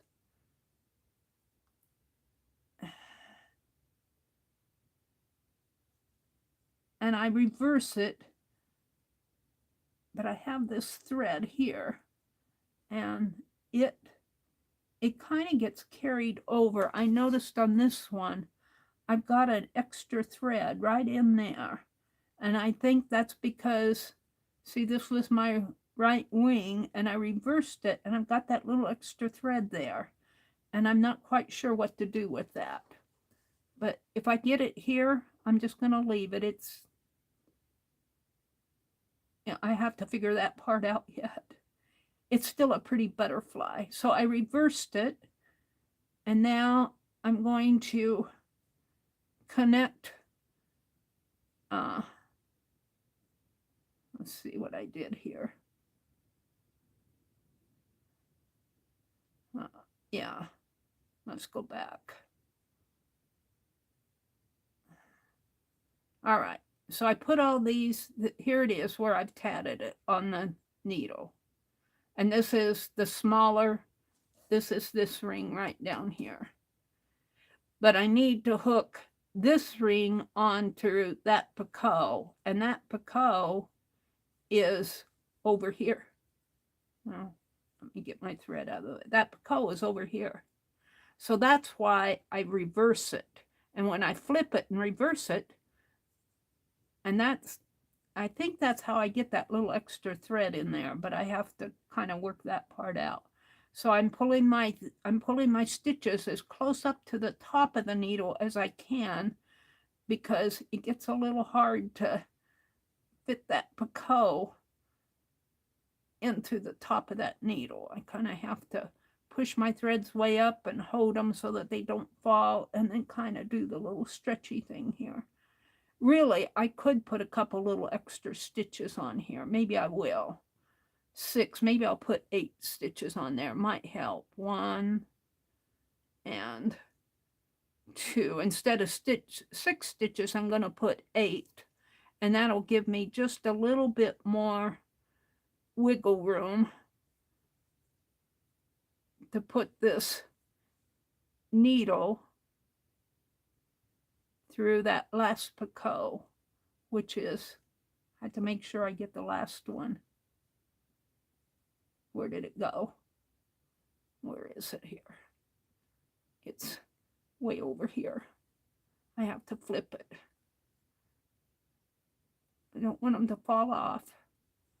So I'm going to put it, hold on to it. And this is where, for me, it gets a little tricky. And I'm not sure that this is a correct way to do it. But once I get it on there, it seems to work, except for that one little thread. And I just kind of put that thread.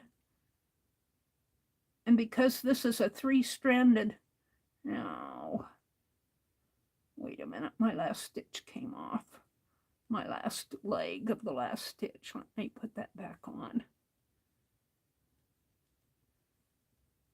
I want it to go through this. And you need to get your thread way up, to the point of your needle without it falling off. and kind of hold on to it.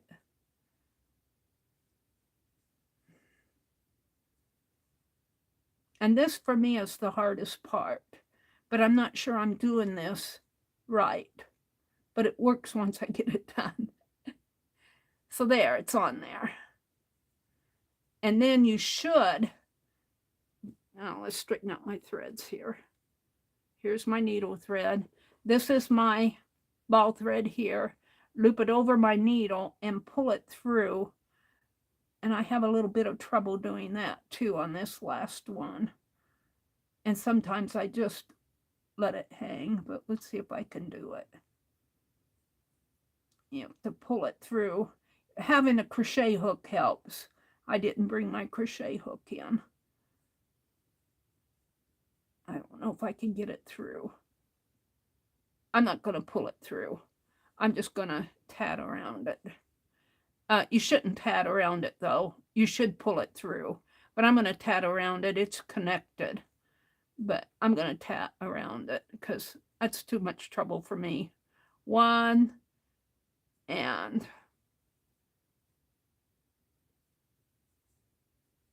2. I'm doing my last 6. 2 and 3 and 4 and 5 and 6.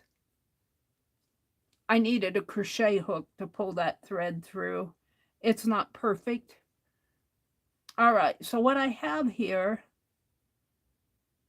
is 2 large and 1 small, and I'm making the other small, and you'll see it once I get it pulled through. So I'm going to pull my thread off of the needle, form a ring, kind of keep my threads separated here. I'm pulling the needle thread through. And I have to kind of twist that ring and shape it once it gets pulled through because of the way that I did it. And I'm not sure this is the right way to do it. I'm sure that there are a lot of other ways to do it, but see, it looks wrong. But as you form it, it finds its way and it kind of wants to twist back because I reversed it to twist it, but it wants to twist back again. And just keep pulling that thread through. And let's see, I'm going to lose that loop if I'm not careful. That's the ball thread there. Keep that out of the way. The loop is right here. Right here. He's just a tiny thing. I almost pulled him tight. Put my needle through that loop. And then pull this tight. But now it looks wrong. But as you work with it and reverse it out again, let me play with it here. It works. I have to clean it up, reverse it back again. All right, and then pull this tight. Pull my needle thread tight. Where's it at here? It's right here. Oh, what did I do? It's right in here. Right here.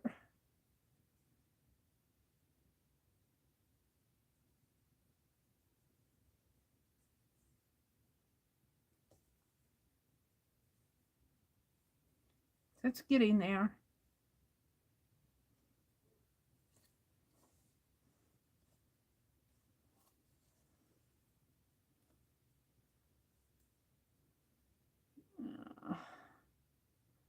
I don't think I have it yet.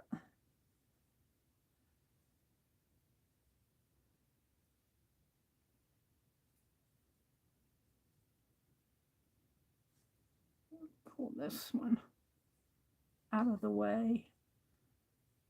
I might have did that wrong. Doesn't seem right to me.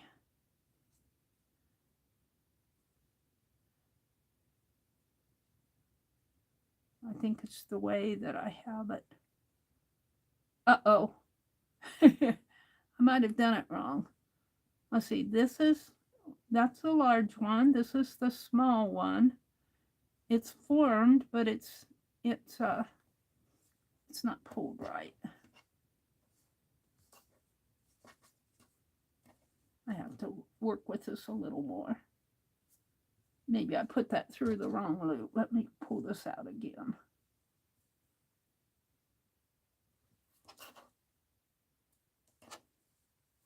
I got it all tied. Wait. I think I put it through the wrong loop. I'll pull that out. Separate these threads so I know what I'm doing. There. Now.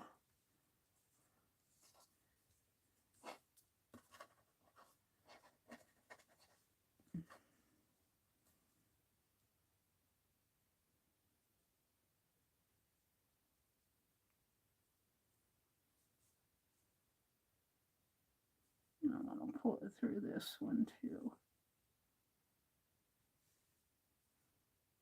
I think I did this wrong. I got them through the loops wrong. That's why it was so twisty.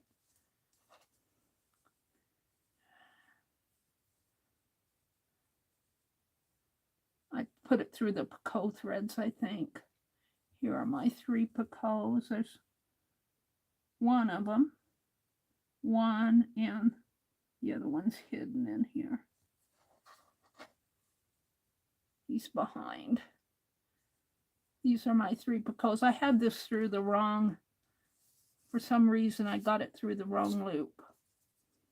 All right, now let's see if I can't pull this needle thread tighter.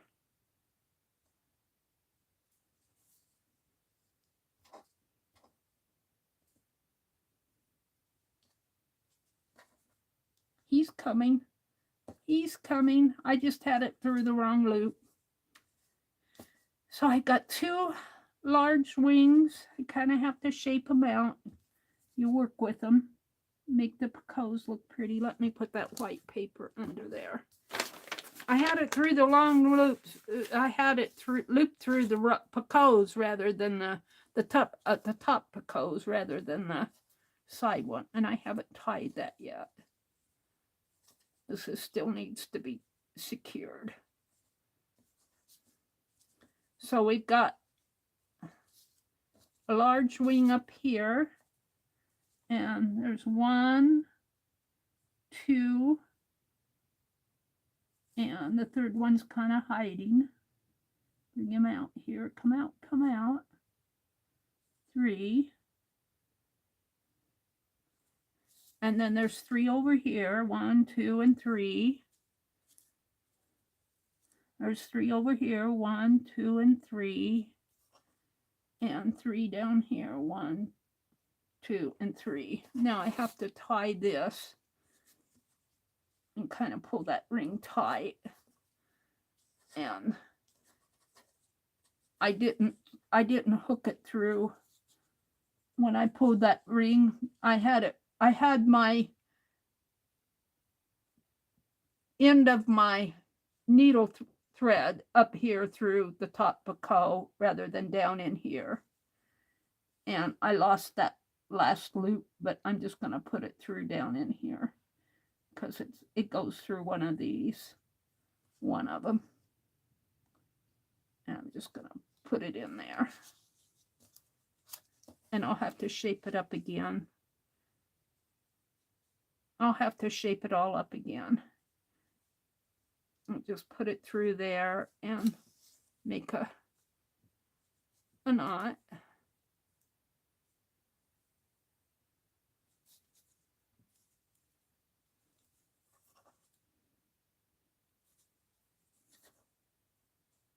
Whoops, pull it this way.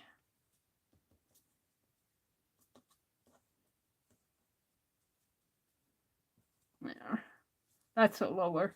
It goes like this. And then I'm going to make another one just to secure it. I don't really need another one, but it's not going to hurt it. Well, if you're a professional tatter, you might think, don't put so many knots in there. But I'm not a professional tatter, I'm Meri. And I feel like I need an extra knot, so I'm going to put an extra one in there. It needs to be pulled just a little. Here, I need to knot these two. That's what I need to do. Like this.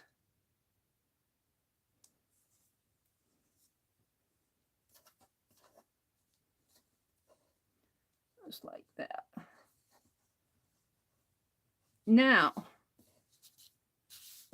so here's my butterfly here. Whoops. Yeah, here he is here. And he's got two antennae. He's got a little head. And this is really the back of him. This is the bottom. And so what I'm going to do, and what I did here was about 8 double stitches going up the back. If you flip him over, you will see I made a head, the antenna, and then I have a long body of about like 12 or 15 stitches to here. I think I put 12 stitches in. I might make 10 because he kind of loops in there. And then I did the tail. So this is the back, and this is the back. And so I'm going to do these about 8 until I get up to from the bottom of my butterfly up here to the top, from here to here. And I am going to center this thread a little bit more. It's kind of off over to the side. I want it more in the center of the butterfly. So I'm just going to kind of take a little stitch.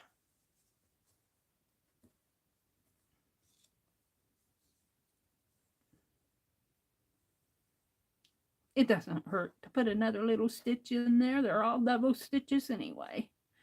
All right, so I'm going to tat again off of my ball thread about 8 more stitches, and then I'm going to hook it there and make a little ring with no picots for the head.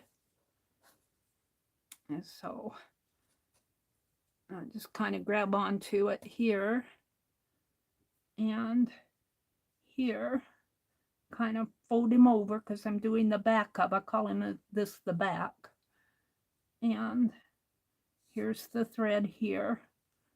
So I'm going to do about 8 double stitches. So 1, and got to be careful that I don't get it hooked onto the picots and the loops. 1 and 2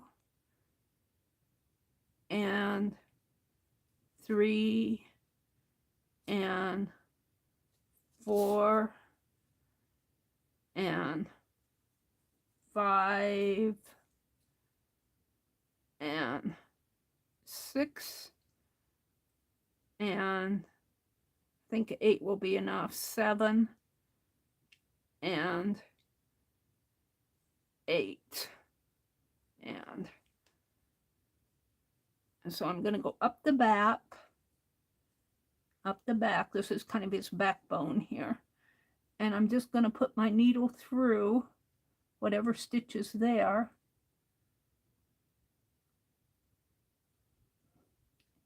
And I'm going to do a double stitch. 1. And in fact, I think I'm going to do a ring. No, I'm not going to do my ring yet. I'm going to pull my thread through. I forgot. I'm going to pull my needle thread through just as if I was, only I'm not going to make a ring. I'm just going to pull it through and make a straight chain. They call it a chain. And that part's easy. Except you don't want to get it. Oh, there's where that other, no. Let's see. Got to make sure that thread doesn't catch on any of the wings, or because it can catch on the wings in the picot. I'm pulling on the right one here. ball thread out of the way. And we're just going to pull it till it's completely through. It's not through yet. There. And then he's got a little backbone there. And that's what this is right here. It's a little backbone. And I do that just to work up, because I'm going to put the head on now. But I'm going to do a little knot, a little twisty knot up at the top to secure it.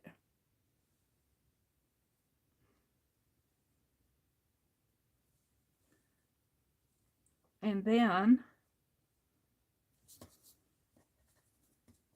straighten him out a little here. He's got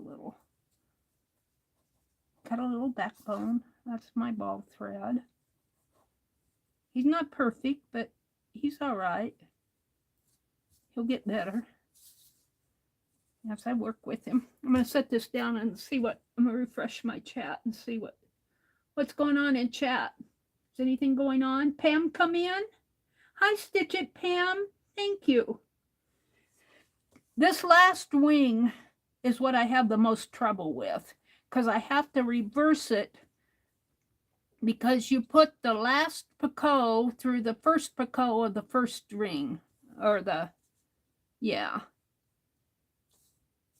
I'll have to do it again to get it straight in my head.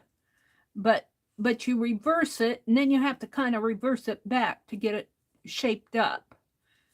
But usually I just work with it. I fiddle with it until it looks right.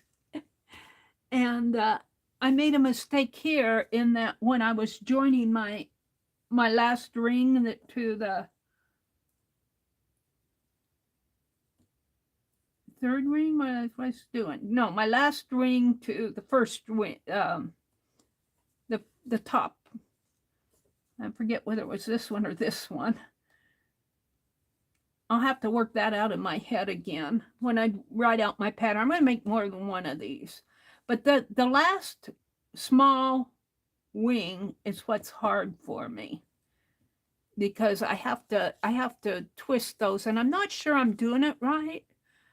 I mean, what a professional tatter would do, but it comes out. This is the back, this is the front. He comes out, he looks like a butterfly to me. He comes out, and that's what this one's going to look like. This is the back of him. All right. Janet Nash says good morning. Pam says good morning. Teresa's here.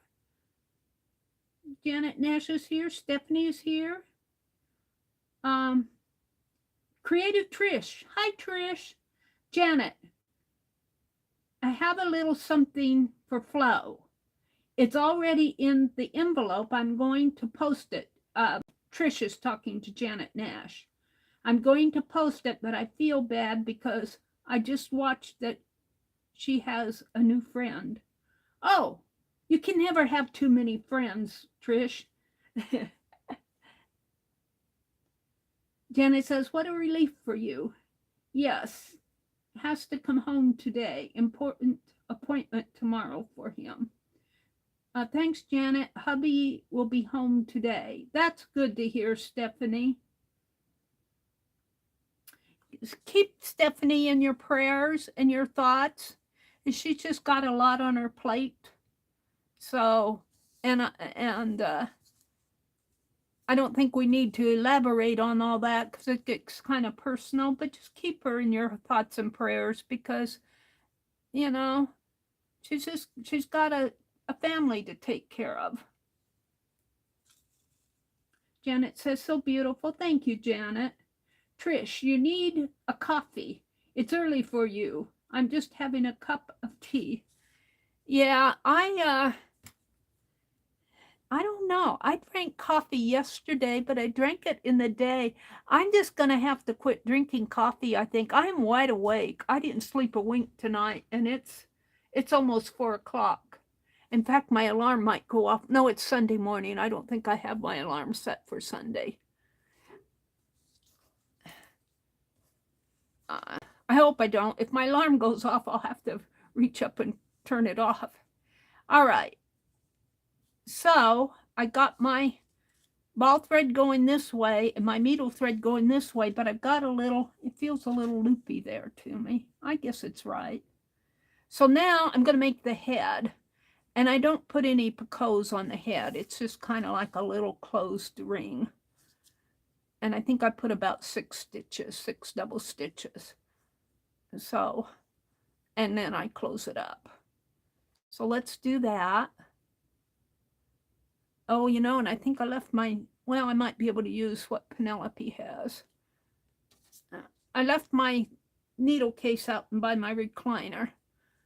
Ruth gave me a needle case. 1 and 2 and 3 and 4 and 5 and 6. And now I'm just going to make a ring.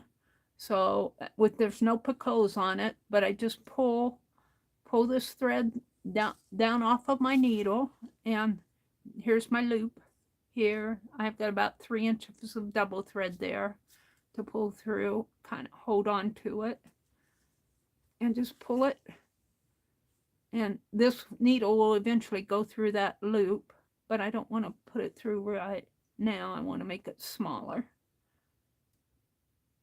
If I put it through and it's too large, I get it twisted and it makes a knot before I want a knot. See, it kind of makes a figure 8 already. But I don't want a figure 8, I want a 0. Bring it down through here. Come on, get in there.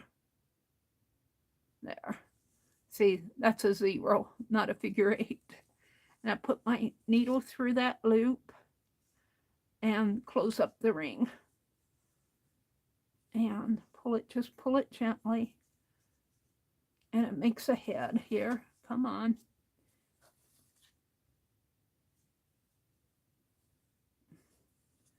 And then I'm going to stitch that head onto the body by just taking a little stitch in there. Now at this point, when I do the antenna, I put my thread on a different needle because I draw this thread up through. Let me close this up more. It gets a little fiddly. I'll close that ring a little more. That's the ball thread. There.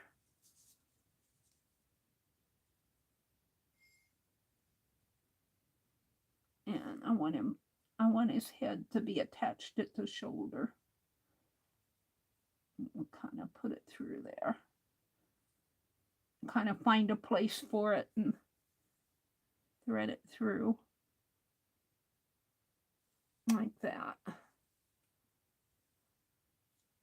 Make sure it doesn't catch on the wings.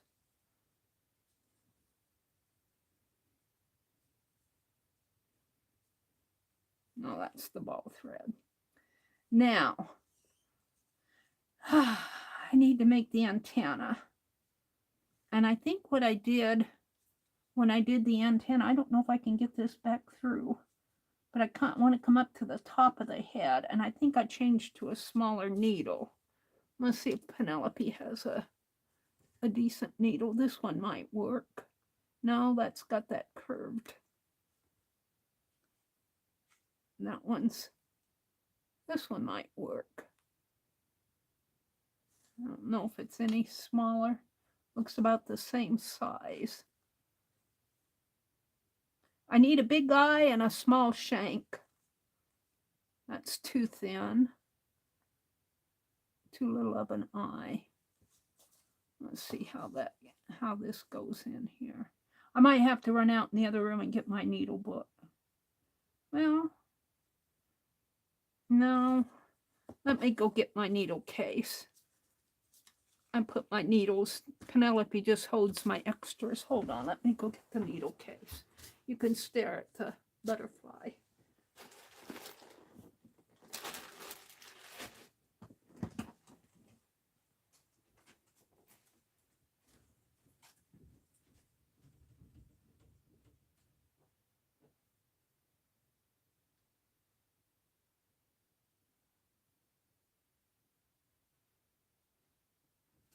Okie dokie.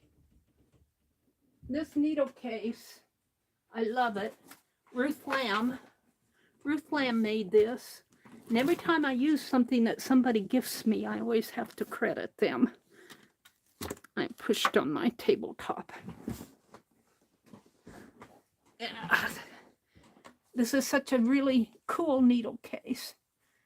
And I think I used this needle, one of these, this one. I think I put it with the curved needle.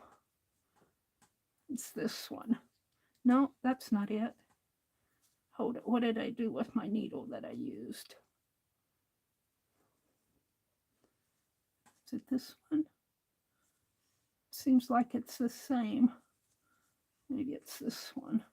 This one's got a thinner shank, but it's this one, and that eye is so slender. Let me close this up. And this thread is really too big for these needles, but I force it through.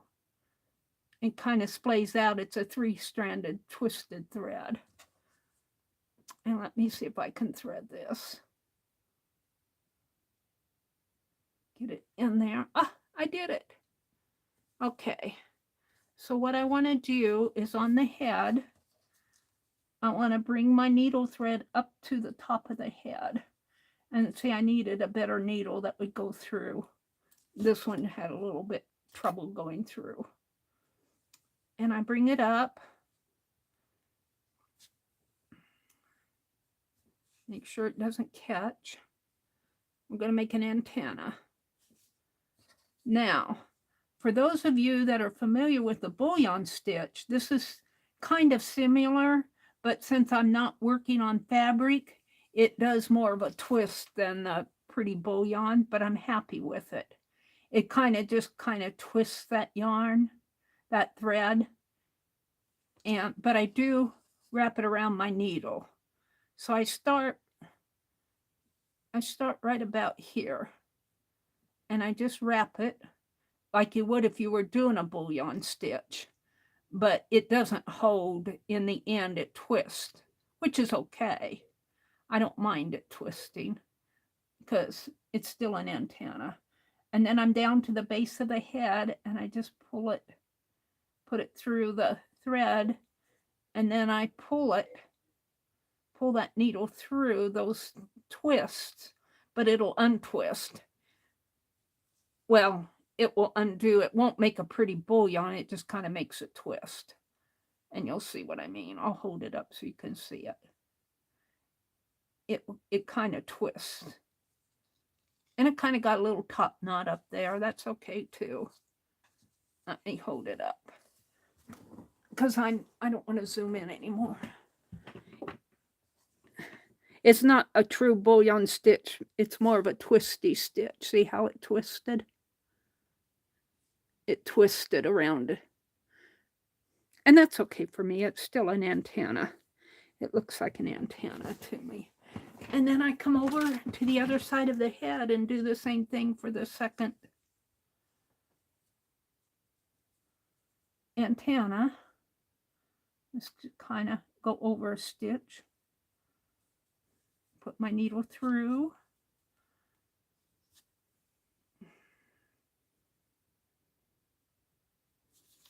And I give it a good maybe 2.5 inches, because you're twisting around that needle.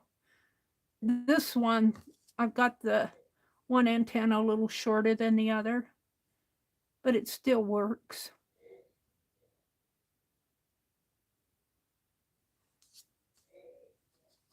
All right, so, and I just now pull it down, my needle down a little more. I just wrap it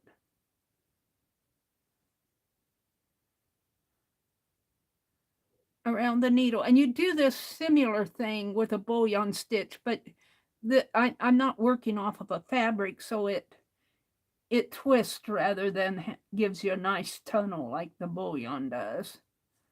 But that's okay with me for this. And then I just pull my thread through those twists similar. What if you do those of you who know what a bullion stitch is, and it kind of comes through, and then I kind of pull it up again, and then I have a little twisty. I just have a little twisty double thread. I'm just twisted those two threads together. And then I come back down the side of the head. I still have my needle thread over here. He's off of the back. Wait, this is the back here. This is his backbone right here. He's got a little bit of a bent backbone, a little bit of a spine going on there. There. So let me bring this thread down. Just down the other side of the head. And I'm trying to get through the double stitches. I'm not sure I do pretty good. And I'm back down to the shoulder. I call it the shoulder. It's the base of the neck here with my point of my needle, and pull it through.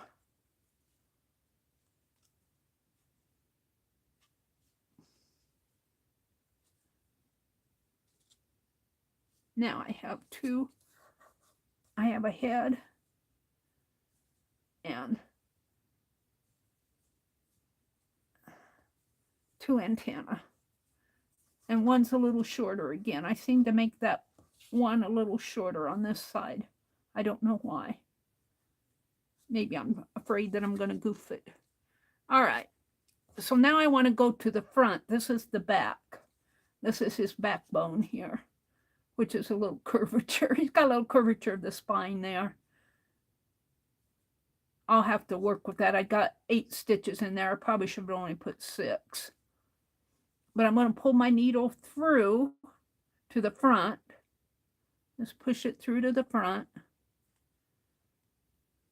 because that's where my ball thread is on the front here. Right here. And I'm right at the neck, and I'm pulling that through. This is my needle thread. Now I'm ready to do this part here, his body on the front. This is his head, his antenna. I'm ready to do his body. And I get it a little large in there. I'm going to try, I think I put in 12 stitches. I'm only going to try to put in 10. And when I do his back again, I'm not going to put in 8. I'm only going to put in 6. I'll have to fiddle with these before I make one to send off. I want to send this for those of you who came in, don't know what I'm doing. In the description box below, there's the link to, and I'm not sure I'm pronouncing it right, Palmetto, Palmetto, Tatters Guild. They have the opportunity to join their guild as a remote member. They come out of South Carolina. I think of Becky. I don't think Becky tats though. But I like their website. I like what they have classes going on. I just like what's happening. So I'm going to join. And the fee to join is to submit a butterfly. And that's what I'm doing. And I need to perfect him a little more. So I'll be making some of these. I'll probably be keeping these that I'm doing here. All right, this is my ball thread until I get a nice back and a nice front, nice wings. My wings I'm pretty happy with. You have to kind of work with them, shape them up. All right, so now I'm going to take the thread off of this needle again because I want to tat again. And see that long, I had about 18, 20 inches, 2 feet of thread. It's gotten shorter. And by the time I get down doing his tail and doing his body, it'll be a lot shorter. So I'm going to give Penelope, no, I'm going to put this back in here. I'm going to put this needle. I thought I put it, is this the same as this one? No, that one's got a curvature to it. Maybe I put it over here. No, I'm going to put this needle with this curved one so I know the one I used. All right. And now I have to thread my tatting needle up again. And I'm on the front of the butterfly now. And I'm going to do his body going down and his tail, and then we'll be done.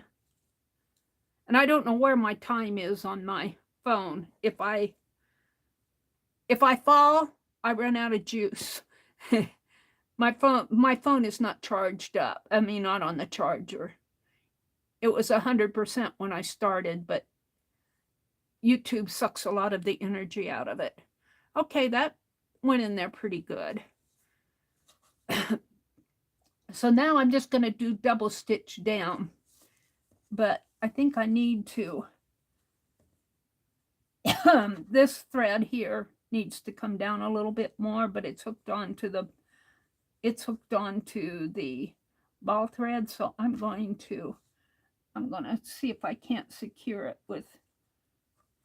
with my needle thread here, just by doing a little knot around it.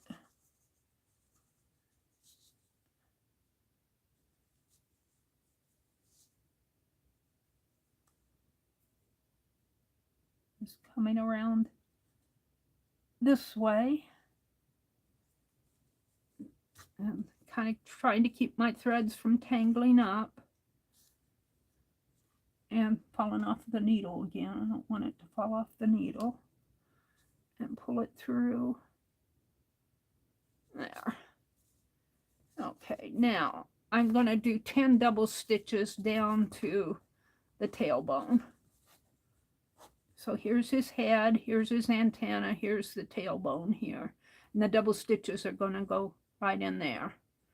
And I think I did 12 here, and it's a little loopy. So I'm only going to do 10 on this one. And you tat off of the ball thread. This thread is going off to the ball, which is off to the side. And start right down at the base.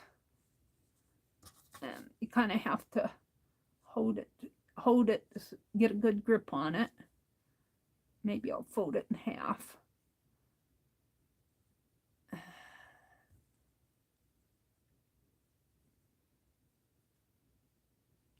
Looks like a bug, doesn't he?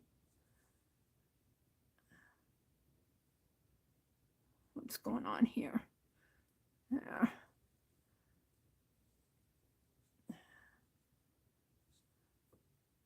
I didn't get that looped in there like I wanted to. Let me try that again.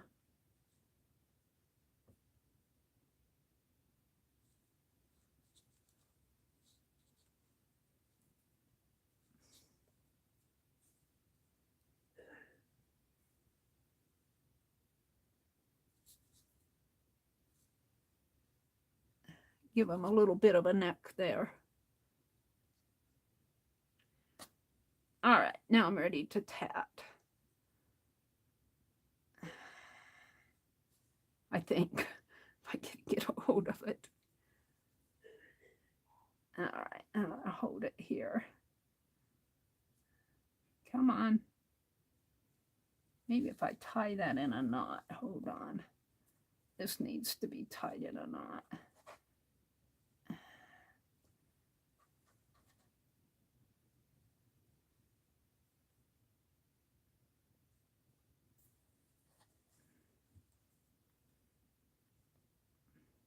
I kind of do this by hook or crook. If you need a knot, put it in there to hold that neck secure. Now I want to tack the backbone. So I'm going to hold it right at the base of the neck. I'm going to do 10 double stitches. So 1 and 2 and 3 and I'm about done, believe it or not. 4 and 5 and 6 and 7 and 8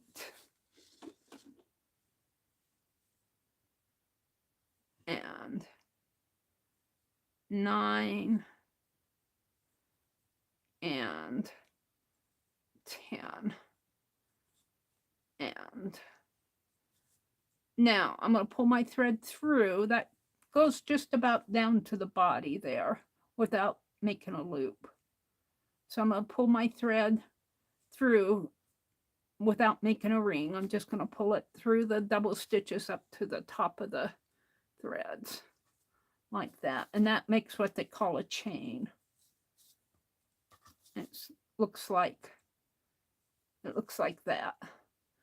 But I'm going to put a knot up there at the top, and they typically do a top when they tap and put a little knot to secure it. Or they can pull it tight and make it a loop, but I don't want a loop. I want a straight spine, tummy. All right. That's his back. This has to come around to the front.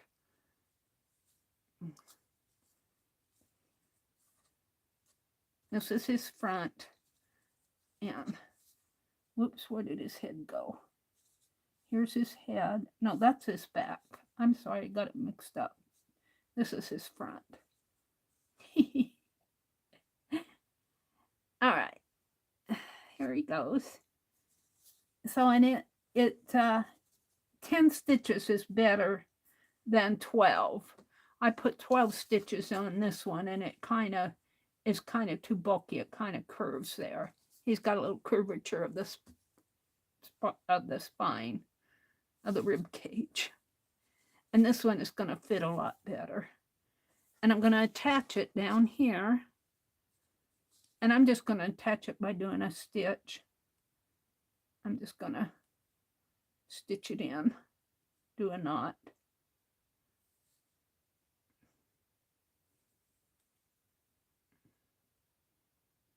And let's knot it this way onto the ball thread. Now I'm going to do the tail. And that's just I think I did 6. I think I did 6, maybe 5 double stitches for the tail.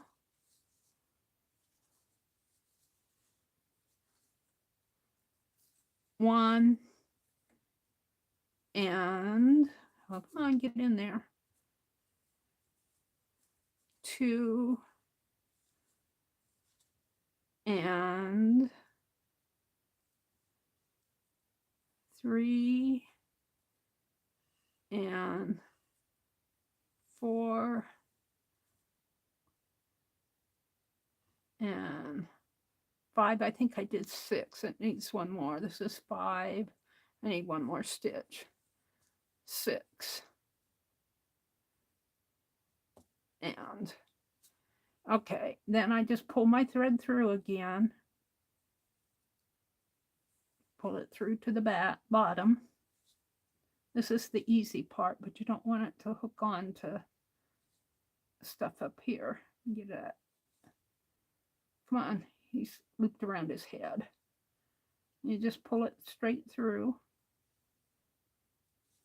And this still has a little bit of a curvature.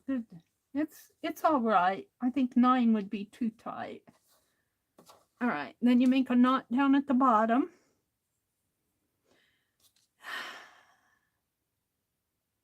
Now we're going to tie it off and hide the threads. So I'm going to pull this thread off of my needle, and I'm going to go back to that smaller needle. I put it back. I'm going to clip this off. I'm going to leave a good length. I like to leave a good length. I'd rather have more thread than not enough.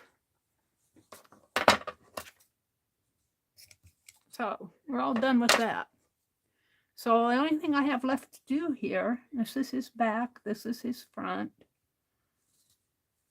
Now, it would be nice. I'd have to measure them out to put little beads on here. But that's kind of advanced for me to put beads in there. And I'm still working out this pattern itself. I want it to eventually get to look real nice. Okay, now I need to thread up my small needle again because it goes through the chain a lot easier.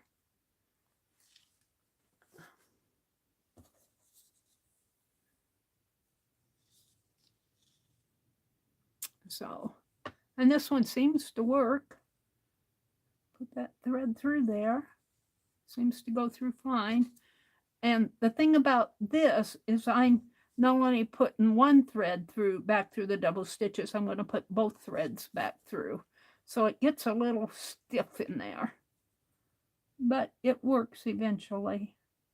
So I just kind of work this needle up through those double stitches, just as if I were making a chain. Really, this tail has 3 threads going through these double stitches. So it gets a little, he gets a little stiff of tail in there. Let's just go all the way up to there. And pull him through. And you don't have to worry about making a loop because you made a knot down at the bottom. You just pull it clear through. And now you want to hide it. So I have been going around the ring here because I feel by the time I get around one of the rings, it's not going to come out. Kind of go through these.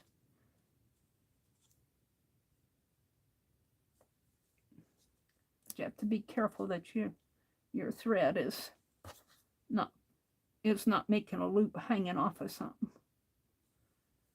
And this is where I have my 3 picots, my large, my small, and my large. I mean my small, my large, and my small. And then I just kind of keep going through. I'm kind of at the back of it. I go clear around it. So I'm going over around to the other side. It shouldn't fall through. And I suppose here again, I would think that advanced tatters do not hide as much of a tail that I do, because I know needle workers just hide a few stitches. And it seems to work for them, but I don't want my threads to fall out. So I go completely around the ring. And then I'll clip it off. Ouch, up here. Gotta watch out because these needles are sharp. These are sewing needles. Come up through the side there. Not that side. Up over.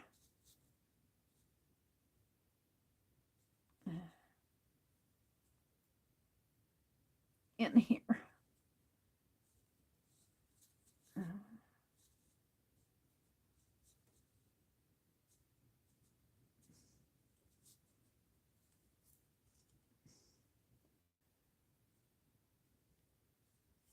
We'll pull it through and then I'll snip it off. And we'll shape it up when, because here's his head here. So this thread, I came up through the tail. And then I went around that ring, and I'm right here at the middle of the tummy. And that should hide it. And now I'm going to snip it off here. As close to it without cutting the other threads. And we're done with that. And we can save this for a cluster or something. Now we want to do the other one. And so that's where I say I get 3 threads going through that tail. So it gets a little crowded on. You get a little stiff tail, but it looks like a tail. Let me rethread this needle. And this will be the last thing. I'm just kind of shaping it up. And we'll have a blue butterfly. But I can see where the more I do, the more I think I need to clean up my work, but you know, make it, I want it to be nice when I send it off. So But it looks like a butterfly, doesn't he? Yeah. Let's put this one in, then we'll call it done.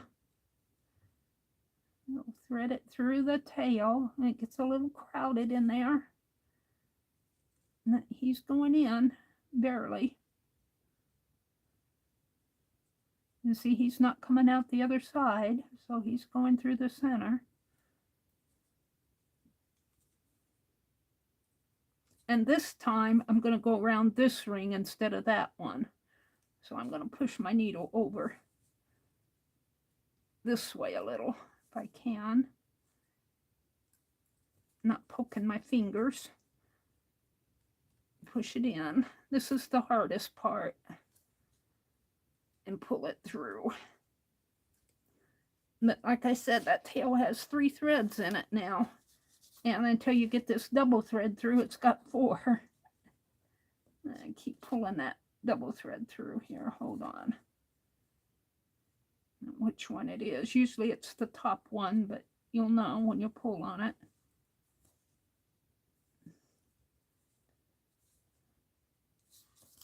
Come on, which one is it?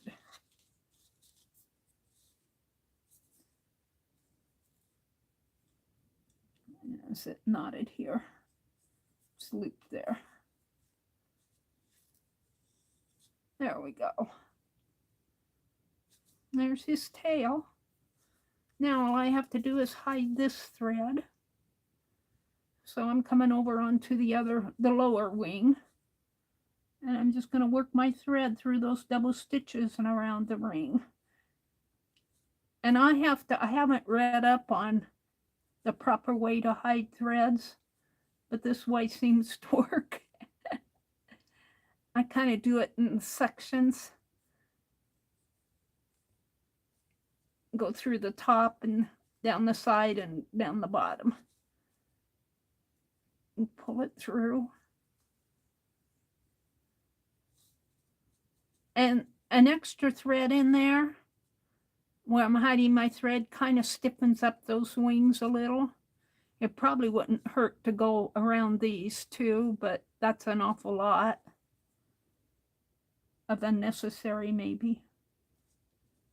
And I'm a beginner tatter. This is not a lesson of how to do it. This is how I'm making my butterfly. It's not a lesson because I'm afraid I'd be telling you wrong. I'm just showing you what I'm doing. All right, now I'm going to come back through the bottom here. And back up to the, right up in there.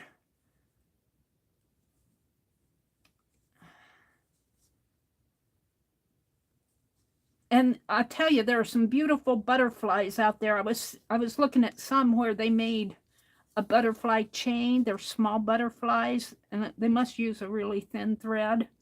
Let me pull this through. And it's beautiful because it's a whole chain of butterflies clear across. It's really pretty. Just on YouTube, just type in tatted butterflies and you'll see all sorts of videos. This is mine. I'm going to snip it off, and this little guy is done. Let me take my needle off and put it away so I don't lose it. And I'm going to keep that needle with that curved one so I know which one I'm using. I thought I had it in there. Might have fallen out. And this will go back in the ball of yarn. So the next time I tat something, I'll have my yarn. So now let's, well, I didn't want to put that away yet. I want to shape this butterfly up a little, clean up the picots, maybe straighten them out a little. And his head is up here. And straighten out these picots. This is his body here. And it goes clear down, hooks at the tail, and then I have the tail. And I'll straighten up these bottom picots. Turn my needle around. Just kind of shape up the butterfly here.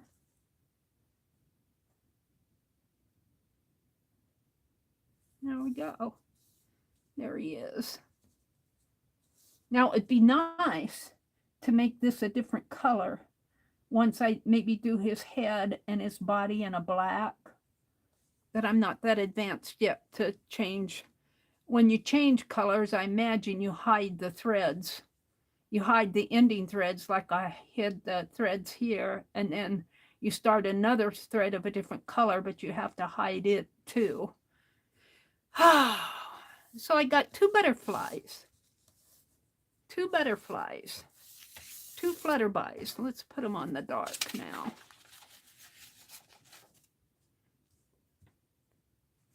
Now let me put this back.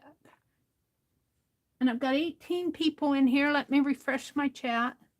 But now these are not the ones I'm going to send in, because I'm going to do several more of these until I get nice. I'm happy with them. This one's smaller. This one's bigger. Don't ask me why. I guess I'd work tighter on that. But this one I did under the camera. This one I did sitting in my recliner. So that probably had a lot to do with it. When you work under the camera, I'm seated at my desk and I'm seated in a chair. When I'm in my recliner, I'm relaxed and I can get it up to my face a lot closer. So I kind of like the size of this one, but I like the body here. This one has too many stitches here. His head is smaller. I must have only put 5 double stitches on that. I got 6 here. This guy's head is bigger, but he's a bigger butterfly too. And then on the back, he's got a little spine there as I went up to make the head. I could have just drawn my thread through, but I made a spine. And this spine has too many stitches. It's really curved. It's more like a loop. But that's okay. I'm learning. And it's the back of it anyway. So these are not ones I'm going to send off, but the ones I send off will look similar to these. So I'm doing these for, I want to join the Palmetto Tatters Guild. They have a remote membership. I put a link to their site, their website, in my description box below. And on the home page, if you read clear down to the bottom, they mention the remote membership, and you fill out a form and you send in your butterflies. I think this butterfly needs just a little bit more work on the wings and everything. But again, I did them seated at my chair. Let me refresh chat. It's 4:30. So it's time for me to, usually I sign on about this time on Tuesdays and Thursdays, but I'm signing off. Teresa said, just so happy you're here. You're okay, Angie. Hi, Angie. And Mina's in here. Hi, Mina. Teresa's here. So happy to hear you are okay. Angie said, Meri, I'm sorry I missed you yesterday morning. I guess I was on yesterday. I had to think, was I on yesterday morning? I was on Friday morning, wasn't? No, I was not on Friday morning. I was on Friday night. So you didn't miss anything. I was on Friday night, not Friday morning. I took Friday morning off. You had a bad storm Saturday morning. Oh, that's right. This is Sunday. Was I on Saturday morning? I was on, see, I'm catching up with myself. Yesterday was Saturday. See, I haven't been to bed yet, so I'm still on Saturday. Yesterday was Saturday. This is Sunday now. Thank you for reminding me. Yeah, we had our 4th Art Saturday. There's always a replay out there, Angie, and there's no apologies needed if you miss. I miss a lot of streams.